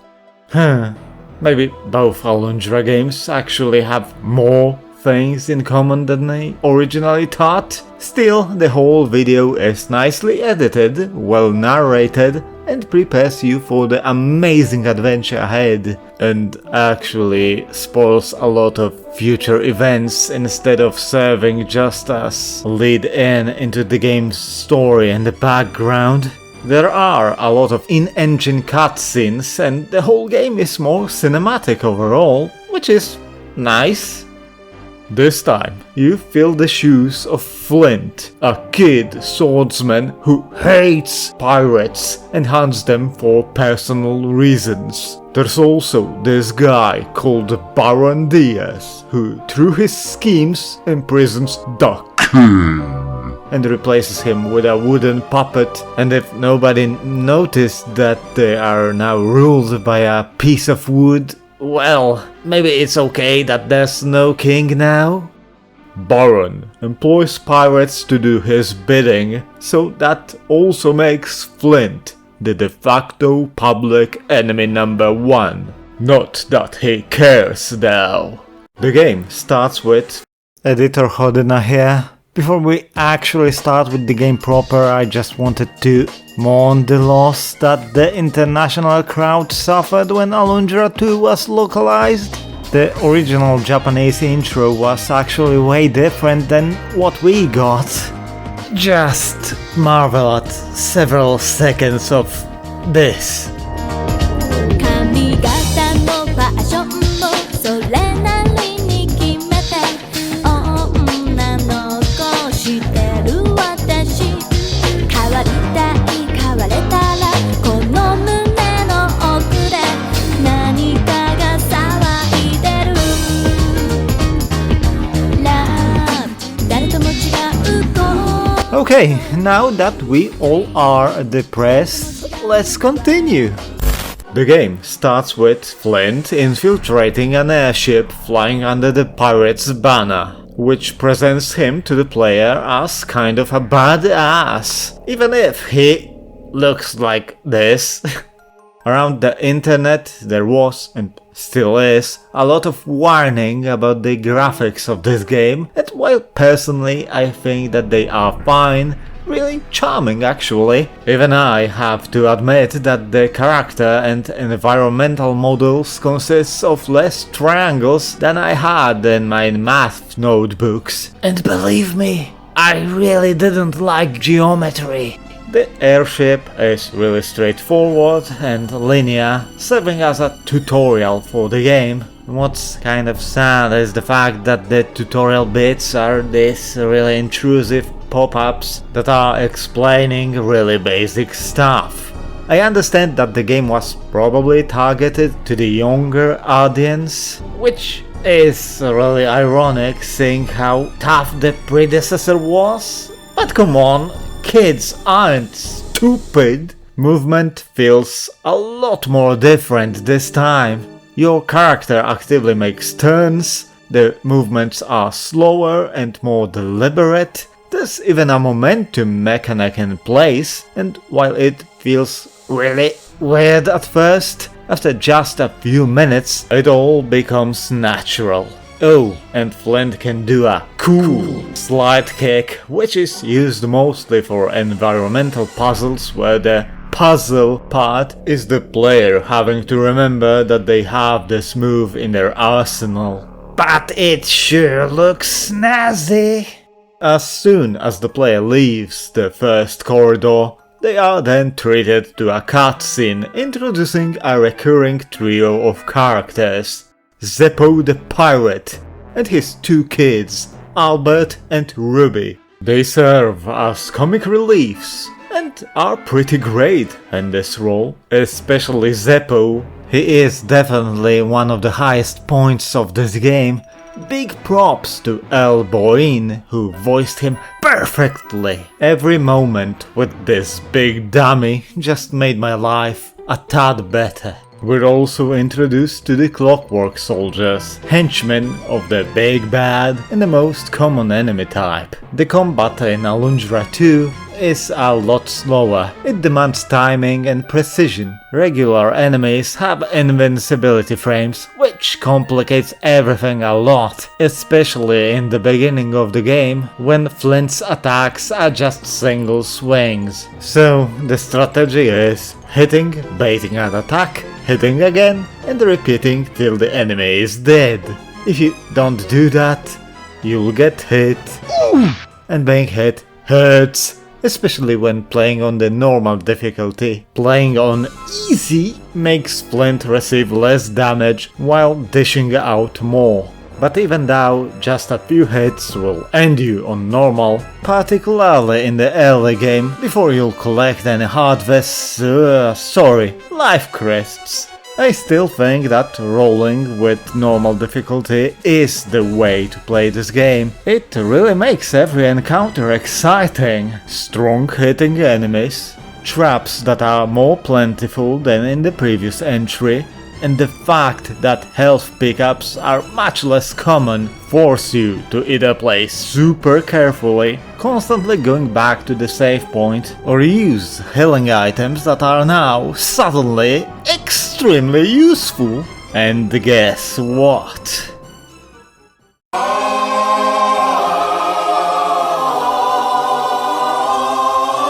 Yep. You can now hold up to 9 of each healing item. Seriously, the guys from Matrix Software did something unthinkable for a developer. They listened. There are so many big and small fixes, like, I don't know, no important stuff being missable, or the unique collectibles having their own special chests, so you know they are super valuable and you shouldn't skip on them. What's particularly annoying about combat is the fact that after each freaking hit, Flint is knocked down to the ground and he has to slowly get up, wasting you a lot of time. Fun. And while it's annoying when dealing with regular enemies, during boss fights, where windows during which you can deal damage are quite small, and missing one forces you to wait for another 15 or so seconds, it will awake the most primal rage. Speaking of boss fights, after exploring the airship for a while and making himself known to Zeppo, Flint is then challenged to a duel. And it's a fun one, even if it is really basic. And hey, I managed to nearly lose to the first boss of the game, so it seems that my gamer creed is constantly dropping with each video. Nice. I was really surprised by the side-scroller perspective. The game pulls that a few times actually, but it never becomes tiring or annoying, being more like fun breaks between standard dungeon crawling. The duel is then interrupted by the airship starting to literally fall apart, and we have to fight with some clockwork droids outside until the ship actually explodes. Now, wasn't that an action-packed introduction, huh? And while the pirate trio gets away using parachutes, Flint isn't so lucky and just falls into the ocean and is nearly drowned by a huge mechanical whale.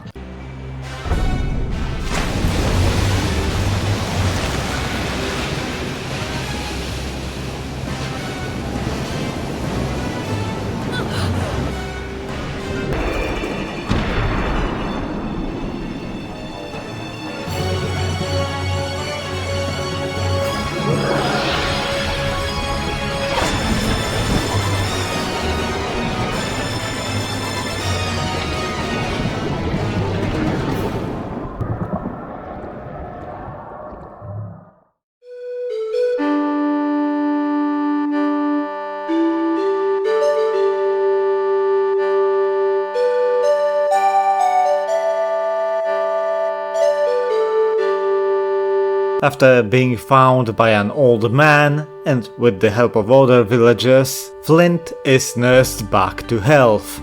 That seems familiar, but I'm sure that this village will remain safe even after helping a wanted man.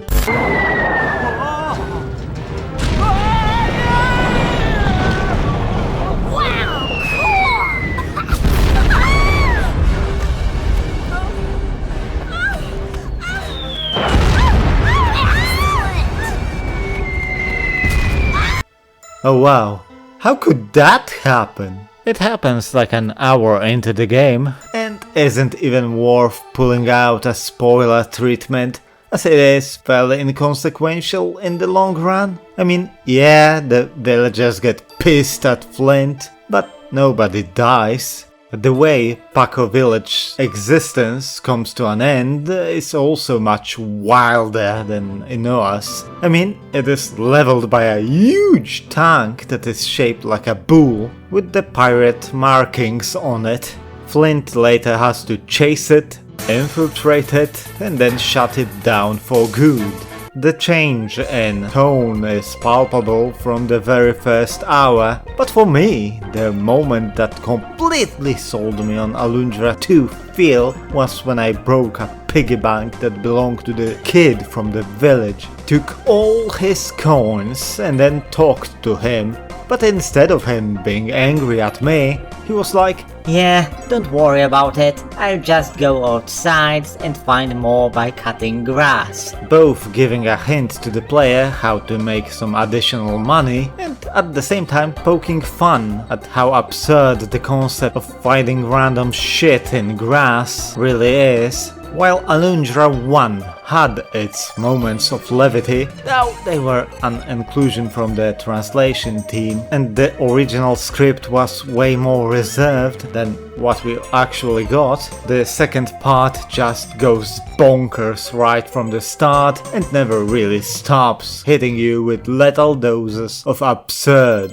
during the plot important cutscenes, random background events, or the gameplay itself. Like most of the time playing, I had the same look on my face like Flint over there.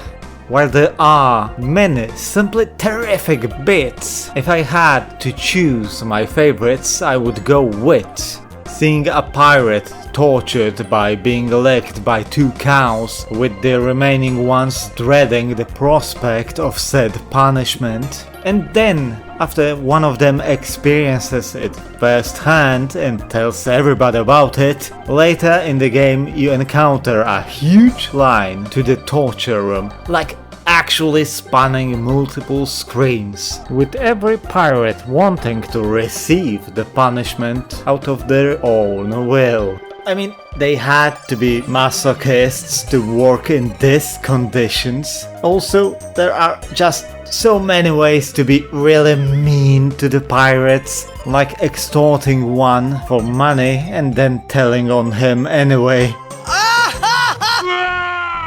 Or simply destroying their property, and Flint just laughs at them. The secret room that belongs to the bar owner, with a collection of lewd posters that were actually textured.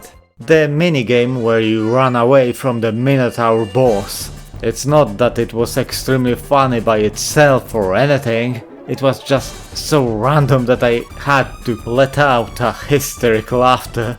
There are a lot more minigames and unusual gameplay moments in the game, but all of them are fun and play well. Many of them are optional, but with pretty nice rewards, including life crests and puzzle pieces, but there are some you're forced to do during the main story, like the previously mentioned running away segment or riding a hunt car in the mines. They even have really generous checkpoints to alleviate the eventual frustrations, something that is strangely absent in the normal gameplay.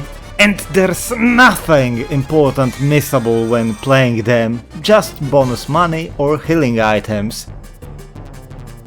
and this philosophy extends to the rest of the game. Later you can access every place you ever been to, and you'll never be forced to load or save or restart the whole game from the beginning just because you missed something early in the game without really knowing about its existence. So, if by the end of the game you're missing something, you can, if you want, go on a search for it.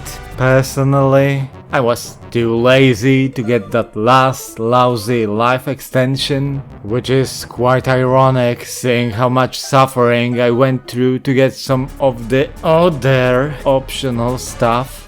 When it comes to things you can collect, there's both less and more of them than in the previous part.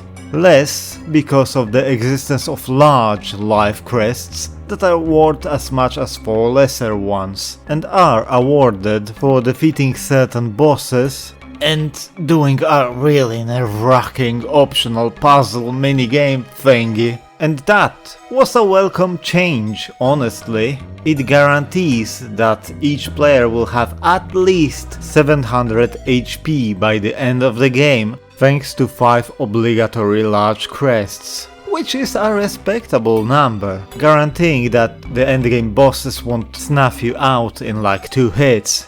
The remaining ones, 8 small and 1 large, are mostly pretty easy to get, locked behind puzzles that are much simpler than what you had to go through previously. Then there are 8 elemental orbs that raise your EP by 100 each. Half of them are locked behind the natural progression after killing bosses. Pretty much when you don't get large crest after a boss, you'll get an elemental orb instead.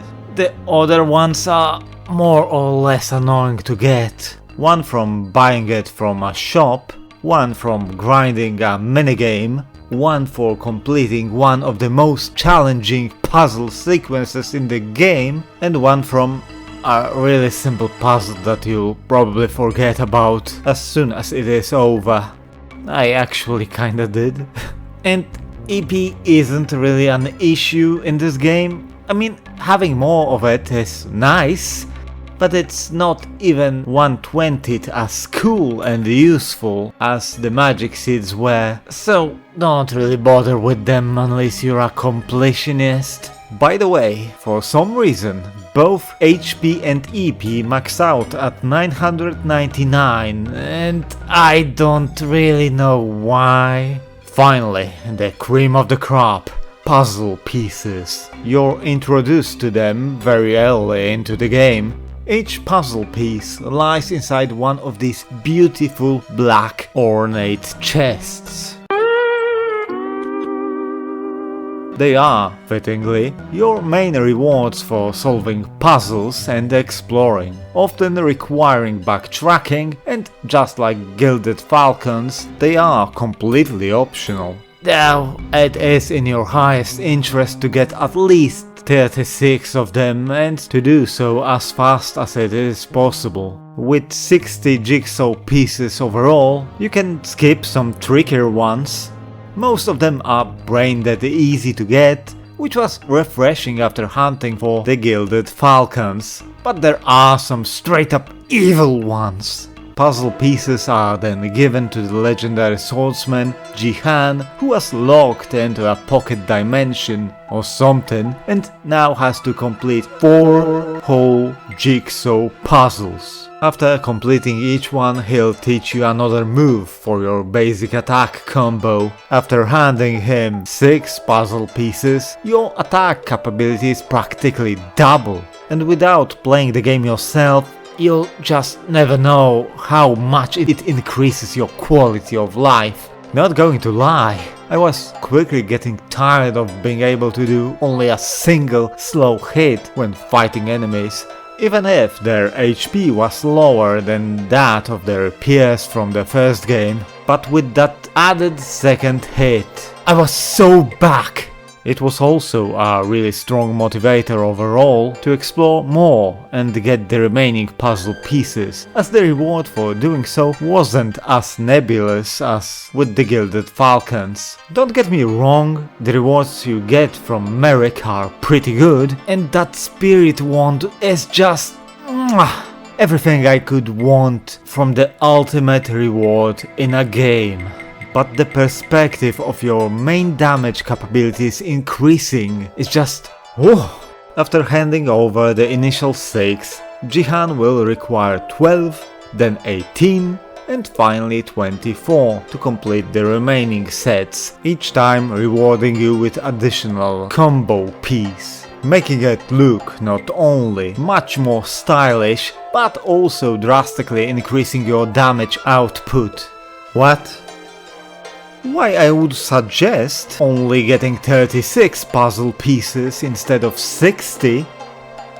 Well, not only is there a lot of hassle involved with getting every puzzle piece, but also the reward is just so severely lacking. Like damn, talk about a letdown. It just adds a 5th hit that has no special properties, and to make matters worse, the last puzzle piece is halfway through the definitely final dungeon, which is also really short, so there won't be many things left that you can use it on. And while that latter part was also true for the Spirit Wand, using that to utterly obliterate Melzas and his dragon was so cathartic and satisfying after everything he has done to everyone in that game that it made it completely worth it in the end.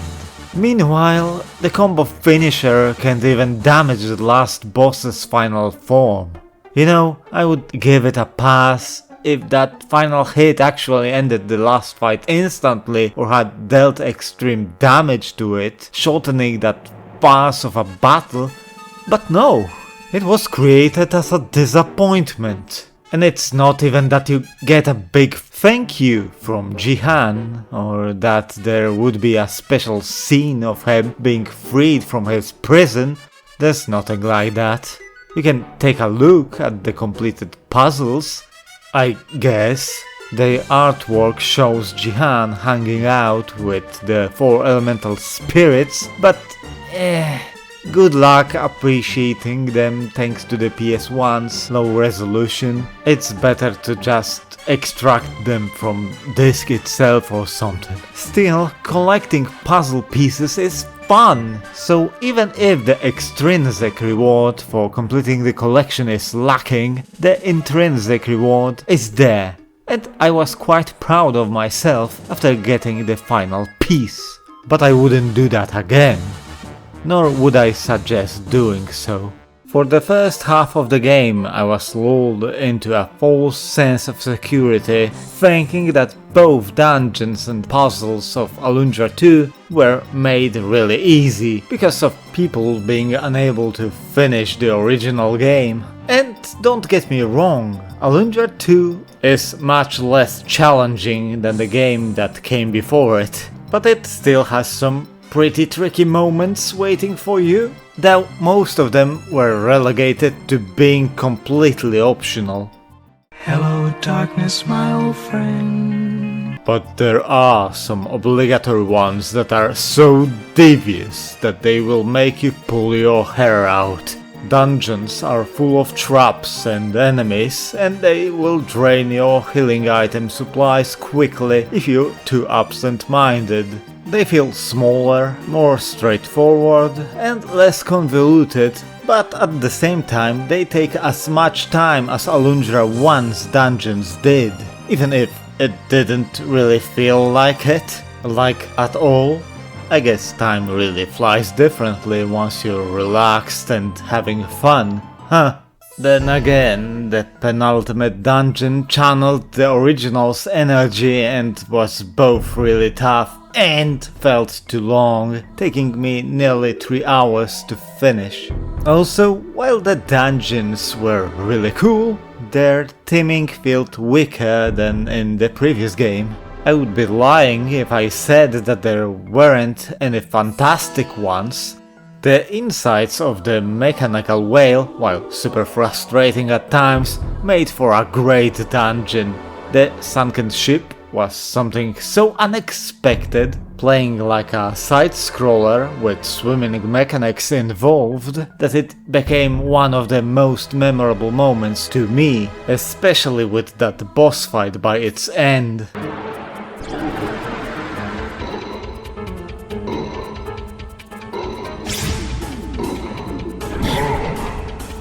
And the underwater mechanics played super well. I would survive without having to escort the bombs down.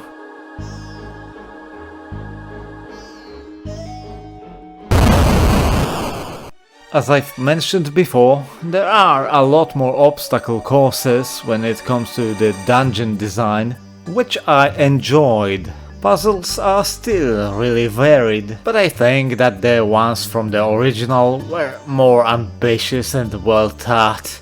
And I think it is a result of Matrix Software axing tools and other weapon types to streamline the experience, leaning more into the environmental puzzles. Like, you still use bombs, but you are limited to those supplied by the game when it needs you to use them.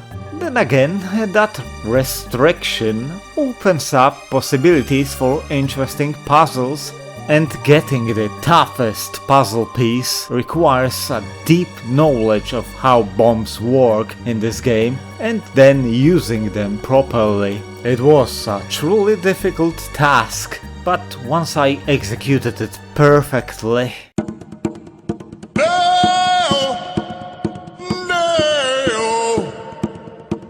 Daylight come and we drop a D-bomb. We say pay, we say pay, we say pay, we say pay, we say pay, yo. Kick your ass, then we gonna come home. George Bush say that revenge come. Payback come and we drop the bomb. Load them bombs till the morning come. Airplane come and we drop the bomb. Come, Mr. Taliban, turn over Bin Laden. Colin Powell gonna bomb his home. Come, Mr. Taliban, turn over Bin Laden. Payback come and we drop the bomb. Lift one bomb, two bomb, hit the floor. Payback come and we drop the bomb. 6 bomb, 7 bomb, 8 bomb more. Cruise missile knocking at your door. Come, Mr. Taliban, turn over Bin Laden. Colin Powell gonna bomb his home. Come, Mr. Taliban, turn over Bin Laden. Payback come and we drop the bomb. Lift 1 bomb, 2 bomb, hit the floor. Pow! We said pow! Kick your ass, then we won, come home. It felt fantastic. Also, they now require lighting their fuse and can chain detonate other bombs, which is used in one secret minigame. One where, if you want to get best prize, you have to bring a ruler and put it onto your screen. Tools were replaced with 4 types of elemental magic and... I kind of disliked that. I mean, they are entirely serviceable, but most of the puzzles are just using the right element on a core-coded object in the overworld, most commonly a block. Again, once or twice you'll encounter a creative challenge involving magic, but most of the time it just feels like it was implemented so you would be forced to backtrack to get some goodies later. Using magic is just not interesting, neither visually or when it comes to its inner workings. Yeah, just shoot a puny ball of magic energy directly in front of you and wait for it to hit an object or enemy. In theory, you can use it as a ranged weapon, but the damage is really unimpressive. Also, enemies have elemental weaknesses and resistances, but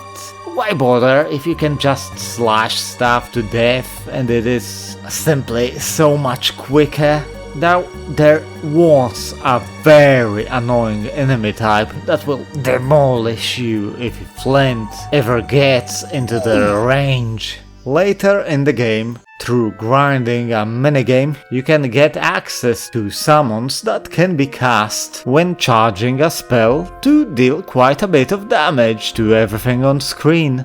But they still feel mighty unimpressive when compared side by side with the classic spells. Summons cost a lot, 200 EP, but that's not really a problem, to be honest. The reason why you won't be using this type of magic is because of how much time it wastes. You'll just cast them once to see the animation, be like, cool! Then you'll cry into a pillow thinking about all the time wasted on that minigame until you finally forget about the existence of summons. Honestly, I wouldn't be surprised if there was actually a large group of people who never knew about the existence of these spells. In fact, even after buying them, I had to consult the internet about how to use them. What I like about magic is that depending on which magic ring you have equipped, you also get a different passive ability. And so, wind allows you to hover in the air, which can save you when it comes to moving platforms and can cheese a few puzzles. Earth enables Flint to jump and walk over enemies without getting hurt. Fire allows to walk on lava, and water is for breathing underwater. Outside of the ability to hover, the rest is situational at best, but I guess you can't have everything. There's another combat tool that you can access fairly early into the game, and it's a charged attack in the vein of the one from Alundra 1. It's okay, I haven't used it much after I upgraded the main combo. The best thing about it is how you actually get it. Jeehan's apprentice is writing a paper about the toilets around the world. I guess you could call it a toilet paper. A mighty interesting initiative.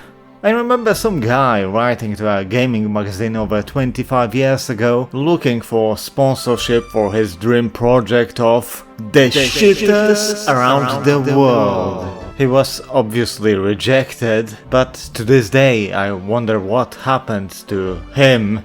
Sadly, the quest itself is very short, needing the player to simply enter 3 different bathrooms and then return back to the kid, after which he becomes completely useless. But you know what isn't useless anymore? That's right, money! There's just so much different stuff to spend money on, and whenever you visit a new shop, the prices for upgrades are just about right to milk you dry from your savings, or to motivate you to look for some spare change so that you'll be able to afford them.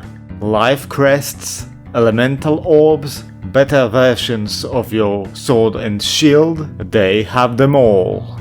By the way, you can skip sword and shield upgrades and wait for better ones if you want, including holding yourself out till you get the penultimate and ultimate ones, as they don't require any money investment.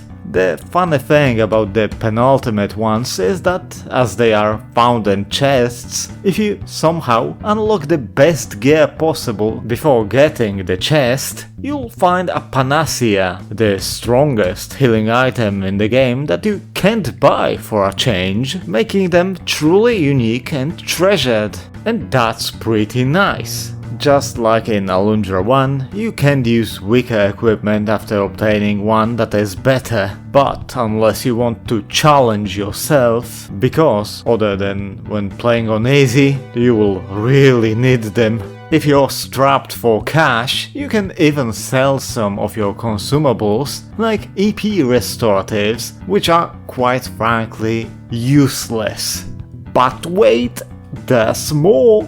Taking part in minigames also burns money. There are 3 secret minigames hidden in the overworld, all in Kyndra Forest, the one behind Paco Village. The first is the previously mentioned Demolition minigame, where you lay down a line of bombs, connecting them from the burner to one or few of the blocks lying around the place. Of course, the one hiding the best prize is the one that is hardest to reach and requires a lot of calculations and immaculate precision.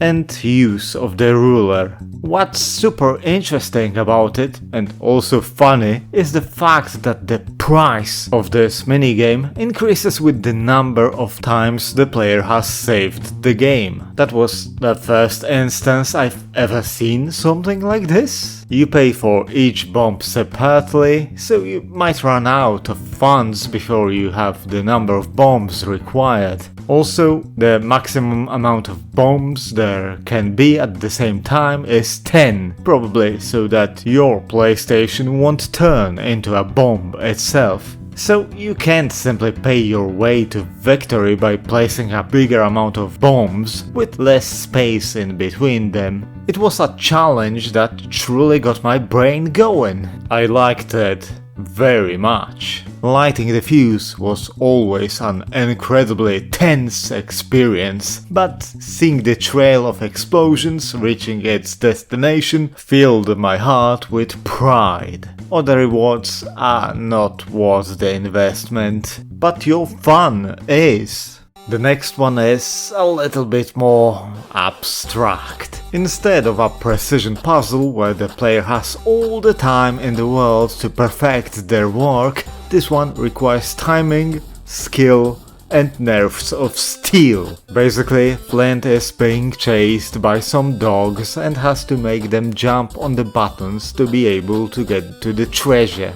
Dogs are faster than Flint, but also have to jump whenever he jumps, and they have no control while jumping, thus allowing you to dodge them if you're skillful enough. Getting away from them is problematic by itself, but forcing them to jump onto the switches, now that's a nightmare and a half. To get the puzzle piece, you have to complete 4 rounds in a row, each one adding another dog alongside a switch to the mix. If you get caught, and trust me, you will, as it is really tough, you'll be presented with a choice, starting all over from the beginning or paying up more and retrying the level you just failed. Nice business you have there, buddy.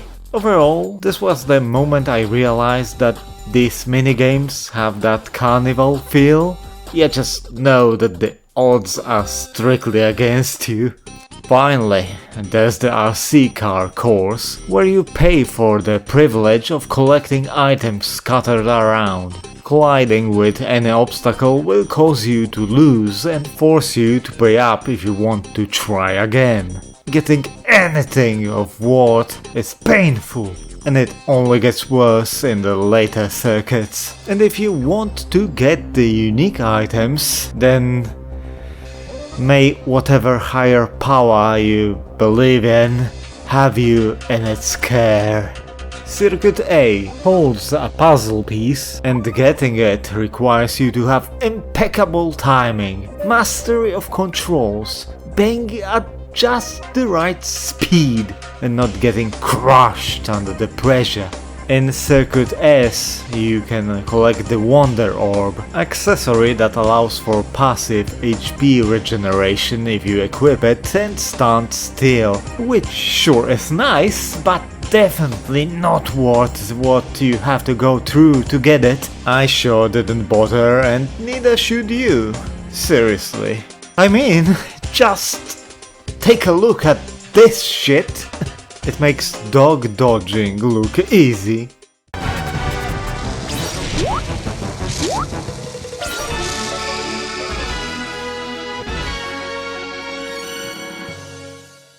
Oh, once you can travel freely around the world map, there's a completely optional location waiting for you called Gamer Island.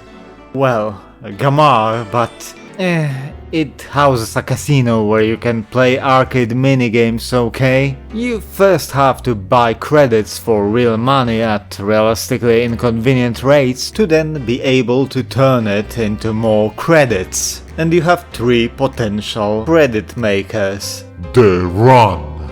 Which is Matrix Software's answer to Pac-Man, where Flint needs to collect coins while avoiding Ruby or Zeppo. As in original, you have to learn to exploit their AI. I would say that this is the most fun and the quickest way to amass credits. The Shoot. Which is a twin-stick shooter without having a second stick. Really. You need to kill every enemy in a very limited time while not getting killed yourself. It's really bad and is pretty stingy with its rewards. Also, it took me a while to realize that you can move before the round starts, which is required in at least one level to not actually die. The Rally. Is the return of RC Car, with a plethora of tracks where the player is tasked with collecting poles. No, not the people! Just these conical things. It is the most impressive of the trio. Not that it is saying much, but it works fine enough and is enjoyable for like 10 minutes. Seeing that it's a second implementation of the driving engine, I was curious if Matrix Software had made an RC game before or slightly after releasing Alundra 2, but no, they never did anything like that. So why did they put in so much effort into this? Why RC cars of all the things? Finishing all 22 courses takes about 25 minutes and pays out like 500 credits. I got bored about halfway there. Gamar Island with its games feels just so out of place. The original casino in the predecessor was unexpected. I mean, it was literally a secret casino, but still it felt grounded and like it had a place in the world itself. Why we have video games in a steampunk world? Not to mention that these are video games that are of Netia Rose quality, and even then I feel like I give them too much credit. I wish they were giving me more credits though, as to get better prizes, including damage and defense increasing accessories, I would have to grind for hours. At first I thought about at least getting the ring that raises your attack power by 50%, but no, there's no reason to grind for that. If you buy the basic version of an accessory, its upgraded version will show up, with an exorbitant price that would take even more hours to get. If you don't have anything to spend money on, you can just exchange it for more credits, just like in Pokemon, which again makes money always a viable reward in this game. I still don't get why they changed the currency name from Gilda to the generic gold now. Oh, and there is a puzzle piece that requires you to let go of your whole monetary wealth, so be sure to spend it all at some point and leave like 5G for that greedy little demon. I suggest burning it all on bullfights.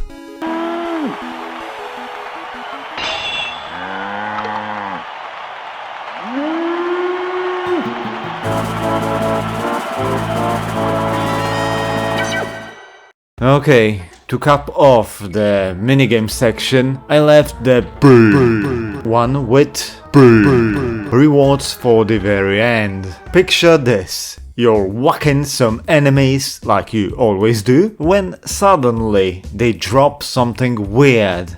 A bone dart. You'll most likely think that it is a throwable weapon or something like that.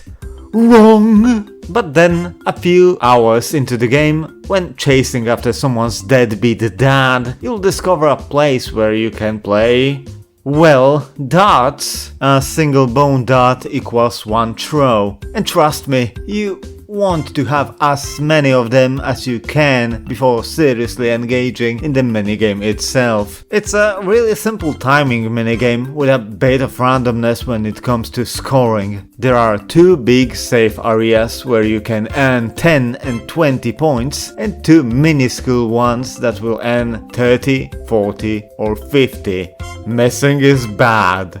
Really bad. Oh, I missed! Not only will your bone dart be completely wasted, but more importantly, the multiplier, slowly built up by consecutive hits, will be completely gone. It maxes at ×5, and having to go from ×1, earning pittance is just pain. If you hit the same point value 2 times in a row, the next few throws, their amount mirroring the lastly scored point value divided by 10, will be slowed down, allowing you to hit the much smaller targets practically for free. Oh yeah. It took me grinding for about 15,000 points till I realized that you can actually hit the bullseye, scoring the whooping 100 points base times the multiplier. So I'm stupid, very stupid. Pro tip: always go for bullseyes when you have the bonus throws. If you're bad with timing, just go for the low scoring areas, and then, once RNG gives you the slowdown special, shoot for big points. But really, getting the right timing for the smaller sections is easy, and with the amount of points you'll have to grind, you'll get it sooner or later. It took me about an hour and a half of just throwing darts to get the items I wanted.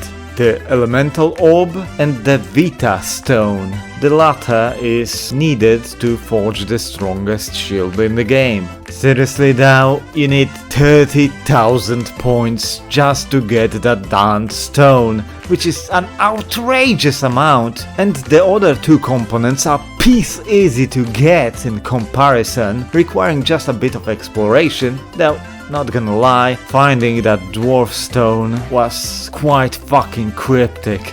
It's definitely not worth the grind, and I really regret doing so. But hey, I had to show it off, right?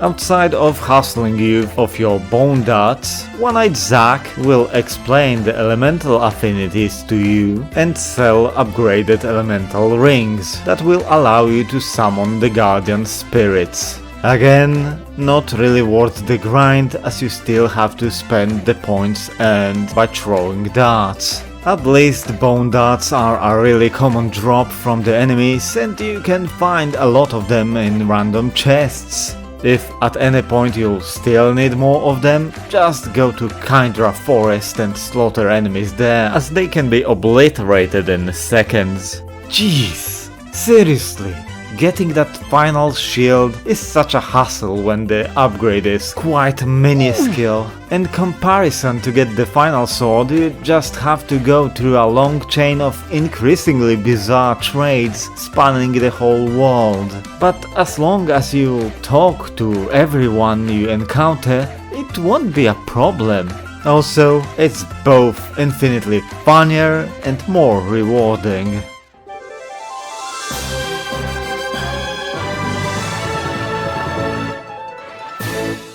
Wow!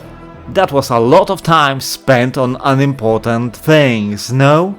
And yet, all that fluff is such a large part of Alundra 2 that omitting any hurdle I had to go through to complete the game fully would be disingenuous. Alundra 2 took me, according to the game's clock, about an hour more than Alundra 1. And Alundra 2 does feel like a longer game because of its bigger scope, by which I mean not being bound to a single village and the areas that surround it. At the same time, the original was very dense and meaty, nearly without any filler. Well, when you forget about the casino and getting lost in the overworld, obviously. I was actually incredibly lucky to get done with it as fast as I did. Also, if the timer actually included my initial attempt of just wandering confused through the final dungeon of the first game, and if I realized that you could score bullseyes in the sequel much earlier, the difference in time would be a completely other tale. Which game is the more complete experience? I would say that the first one. Every element just fits with one another. And there's not much I would shave off or add, really. It was simply made differently.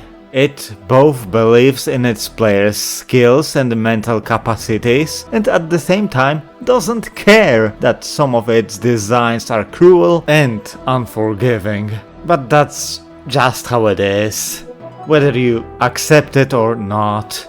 The sequel couldn't be any more different from the original, really. Its plot is fast-paced and silly, full of enjoyable tropes, with a constantly changing scenery, offering lower difficulty, fewer sadistic puzzles, and many quality of life improvements, while the original is more like a tough, dark fantasy novel that requires you to be in the mood and at full capacity to be able to process it fully. Its successor is similar to a light-hearted one-season anime thanks to its tone and ease of digestion.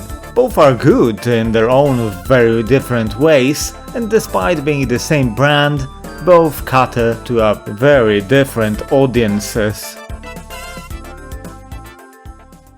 It will sound extremely silly, but I think that you, yes you, dear viewer, should play Alundra 2 for its plot, not for its depth, because let's be honest here, there's as much of it as in a puddle during a scorching summer day, but for the overall experience. I know that the constant comparisons are getting tiring, but bear with me for this one last time. The original was a goal-heavy mystery with a climactic confrontation between Alundra, representing the people of Inoa, and the nightmare god Melzas. There was an escalation. First, Alundra simply wanted to help people, then to find the reason why they have problems, to finally solve it once and for all. Meanwhile, in Flint's game, it's more about the adventures on the road than actually reaching its ending. I mean, motivations keep changing, sure. The game starts with Flint just chasing pirates, and he does that for a while, meeting the big bad and just trying to survive, getting forced into working with him, trying to get out of a mechanical whale with your former enemies, helping the big bad further to save a companion, and realizing that there's an even bigger bad and that you need to stop him. And when it's all over, then you and your homies fly away on the back of the cool dragon you saved during the late game. Jestem słaby, tak słaby. Moje imię? Nazywają mnie Smok. Mieszkałem w pięknym Starogardzie, ale trzewiacy zniewolili mnie. Wiązali mnie kibolskimi szalikami. Możesz mi pomóc? Będę czekał. Właśnie tak. Potrzebuję tego namysłowa. Proszę, daj mi go.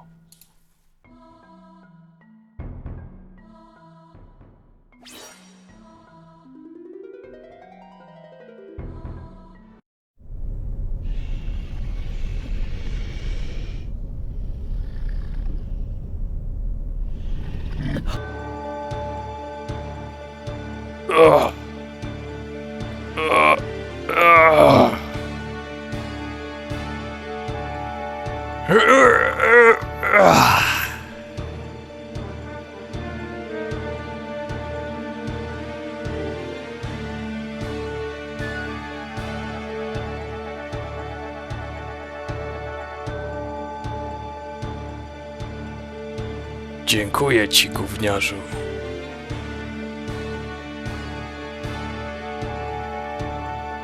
Byłem zamknięty w tym śmierdzącym dworcu zbyt długo. Już zapomniałem tego aromatu palonych śmieci na Lubichowskiej. Mam u ciebie dług. 4,50, tak? Posłuchaj, gówniarzu. Zgodnie z prawem ulicy muszę cię teraz chronić.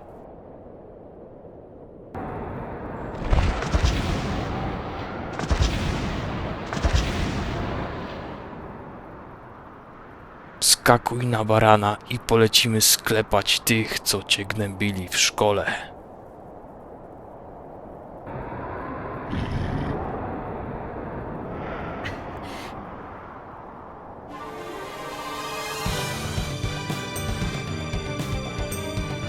Będę twoim sługą, aż skończysz gimnazjum. Potem radź se sam.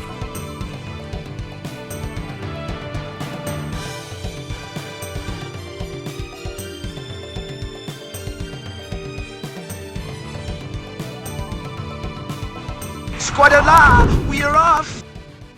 Like, sure, the baseline is clear, as was said in the intro.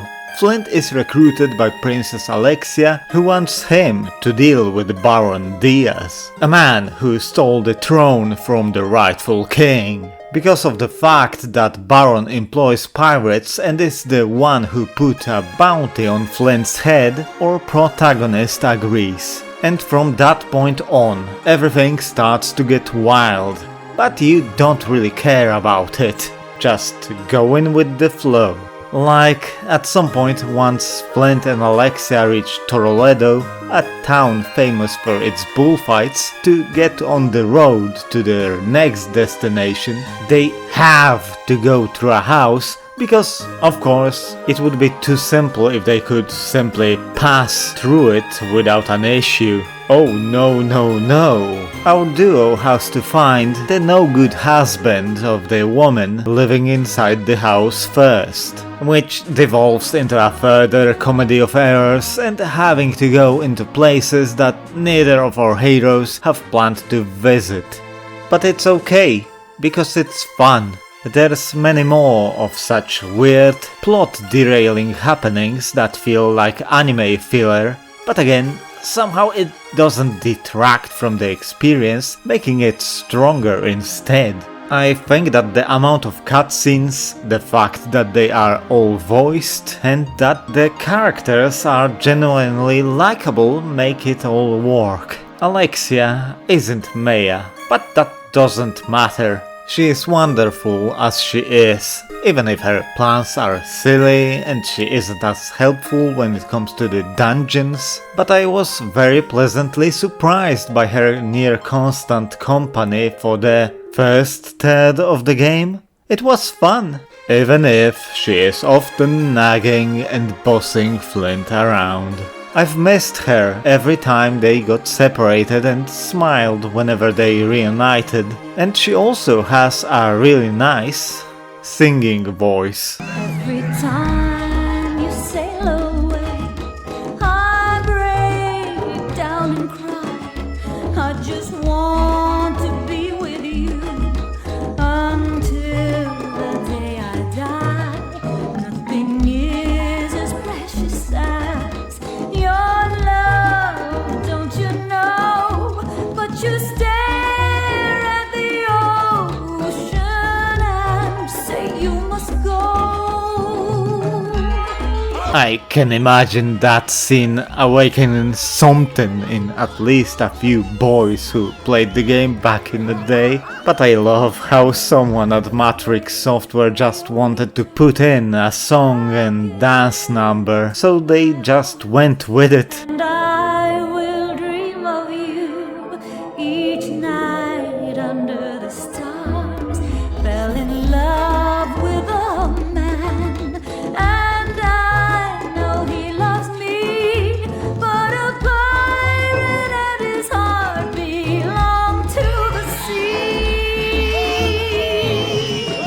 It was super bizarre. I loved it! She has her moments of incompetence, which the game likes to show off in good humor, but overall she is very dependable and means well.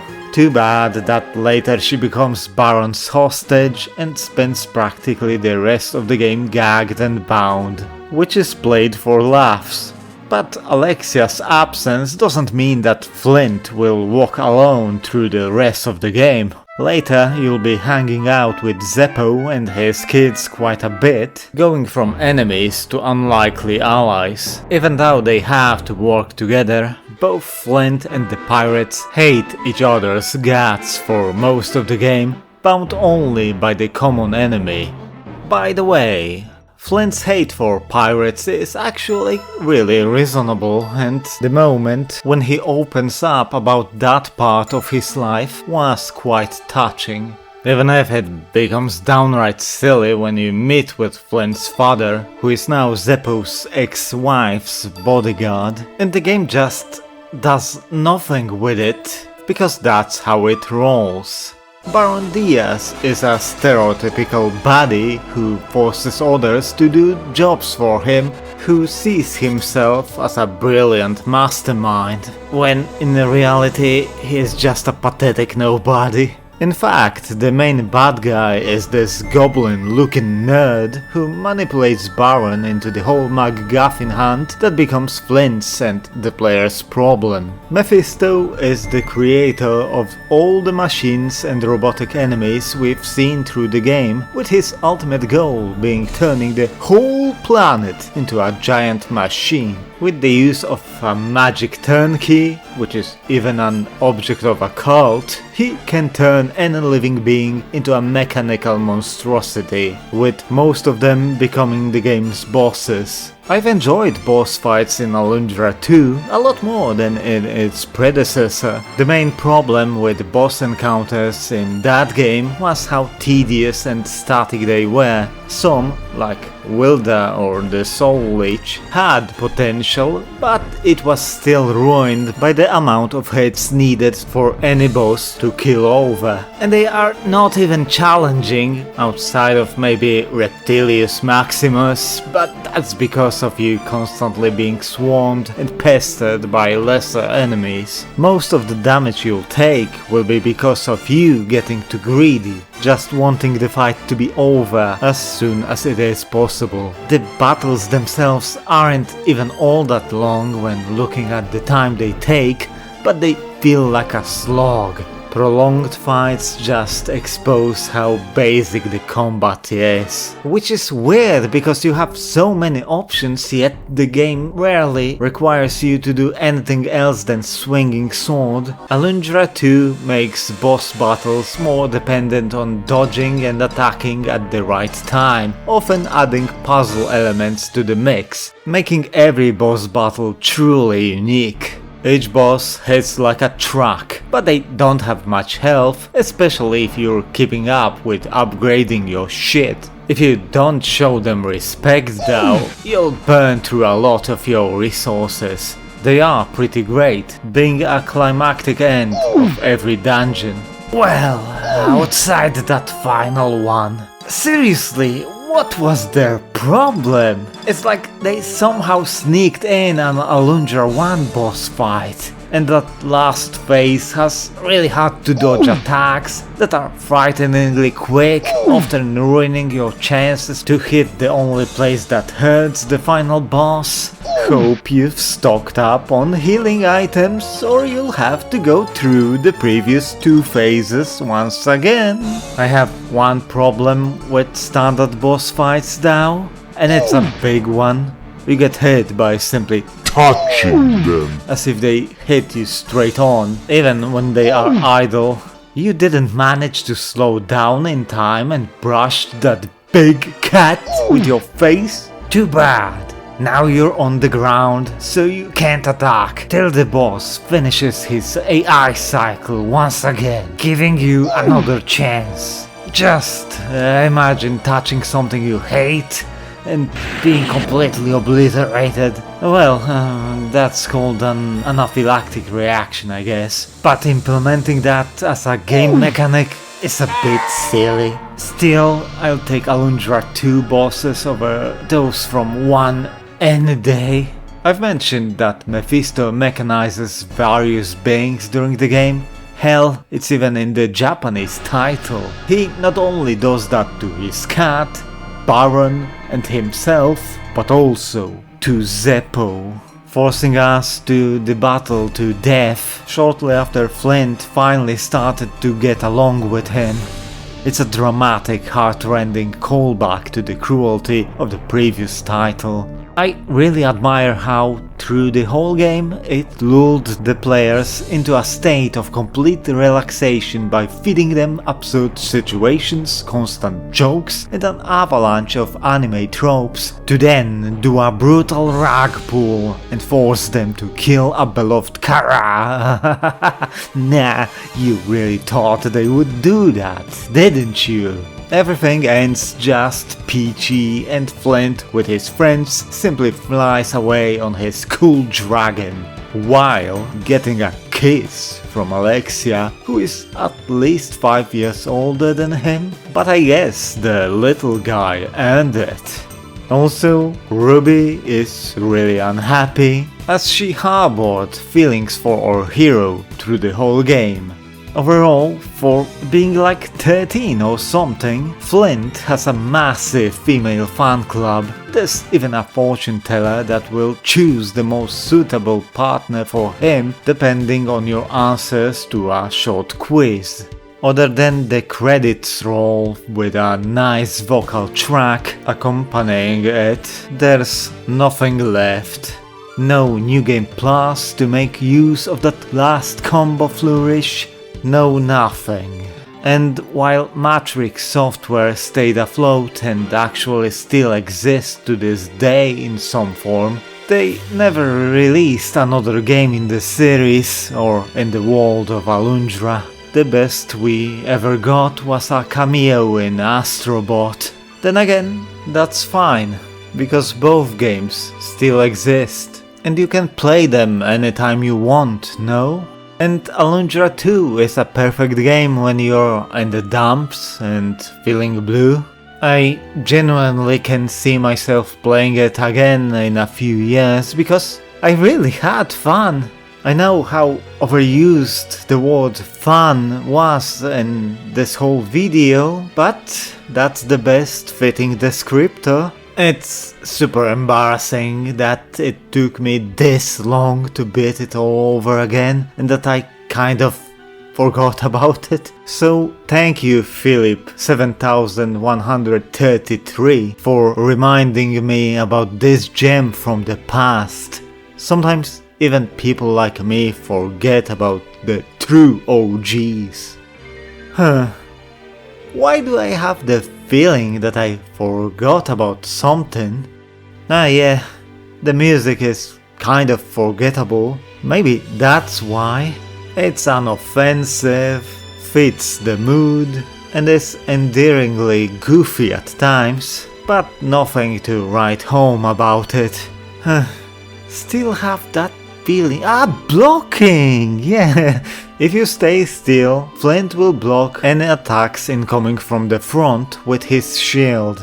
I'm not sure if the game ever talks about it. There's not a single mention of it in the manual. I actually discovered it by accident after giving up on one particularly frustrating puzzle and noticing that Flint actually blocks the fireballs hitting him from the front. Well, that would have been useful 15 hours ago, would it? The game is much easier and less punishing than Alundra 1, but by the end it steps up quite a bit in the trickiness department. But if the elementary school me could do it, everyone can. Obligatory restaurant analogy. in contrast to the Michelin-starred restaurant that serves fantastic gourmet food, while its staff actively hates you, with the location itself designed to be a place of torment. Alundra 2 is that one kebab place that serves you the biggest, greasiest and tastiest kebabs in town, where the owner always smiles at you and calls you boss. You know it's probably really bad for you, but you don't mind. The owner also tends to add a little too much red cabbage, or sometimes puts in weird ingredients like olives, but nobody stops you from just removing these bits and just going straight for the meat. There are many places like it, but you still love it for what it is and always want to come back. Wow! Now wasn't that a lot to take in? And yet I still feel obliged to make some things clear. I really like both games, even if I sounded really negative about certain aspects of their design. They are really great, even if some parts feel like a real chore, just like this video. Would I make a video of these proportions if I didn't believe in the games themselves? Well, seeing my track record, perhaps? But that's not the point. I just wanted to accentuate that they are both worth playing in your time. Not that you ever will, because let's face it, every single one of us has a backlog the size of Mount Everest, with so many games that they will last us the lifetime. But that's okay. Well, that's why videos like this exist, no? To live through other person. And even if you won't play Alundra 1 or 2 yourself, well, at least you know about their existence now, or have refreshed your memories of them, and that's completely enough for me. I think that actually that was the main reason behind my videos, to not let certain things fade away. Be it the games themselves or my memory of them. Anyway, if you would actually want to play the games yourself, start with Alundra 1. It will make you appreciate the in-name only sequel even more than if you would play it in separation. I was super happy that I played the games the way I played. By that I mean I started with 1, then went to 2, instead of focusing on 2 as I were requested to. Hey, thanks for staying for so long. It really means a lot.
While the Alundra video was supposed to be as long as it is from the start, I never thought it would become a part of the introspective bracket series.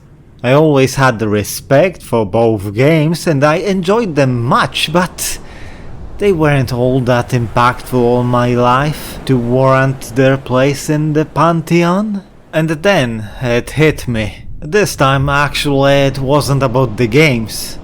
Well, it was, but not in the traditional sense. What is an obligation?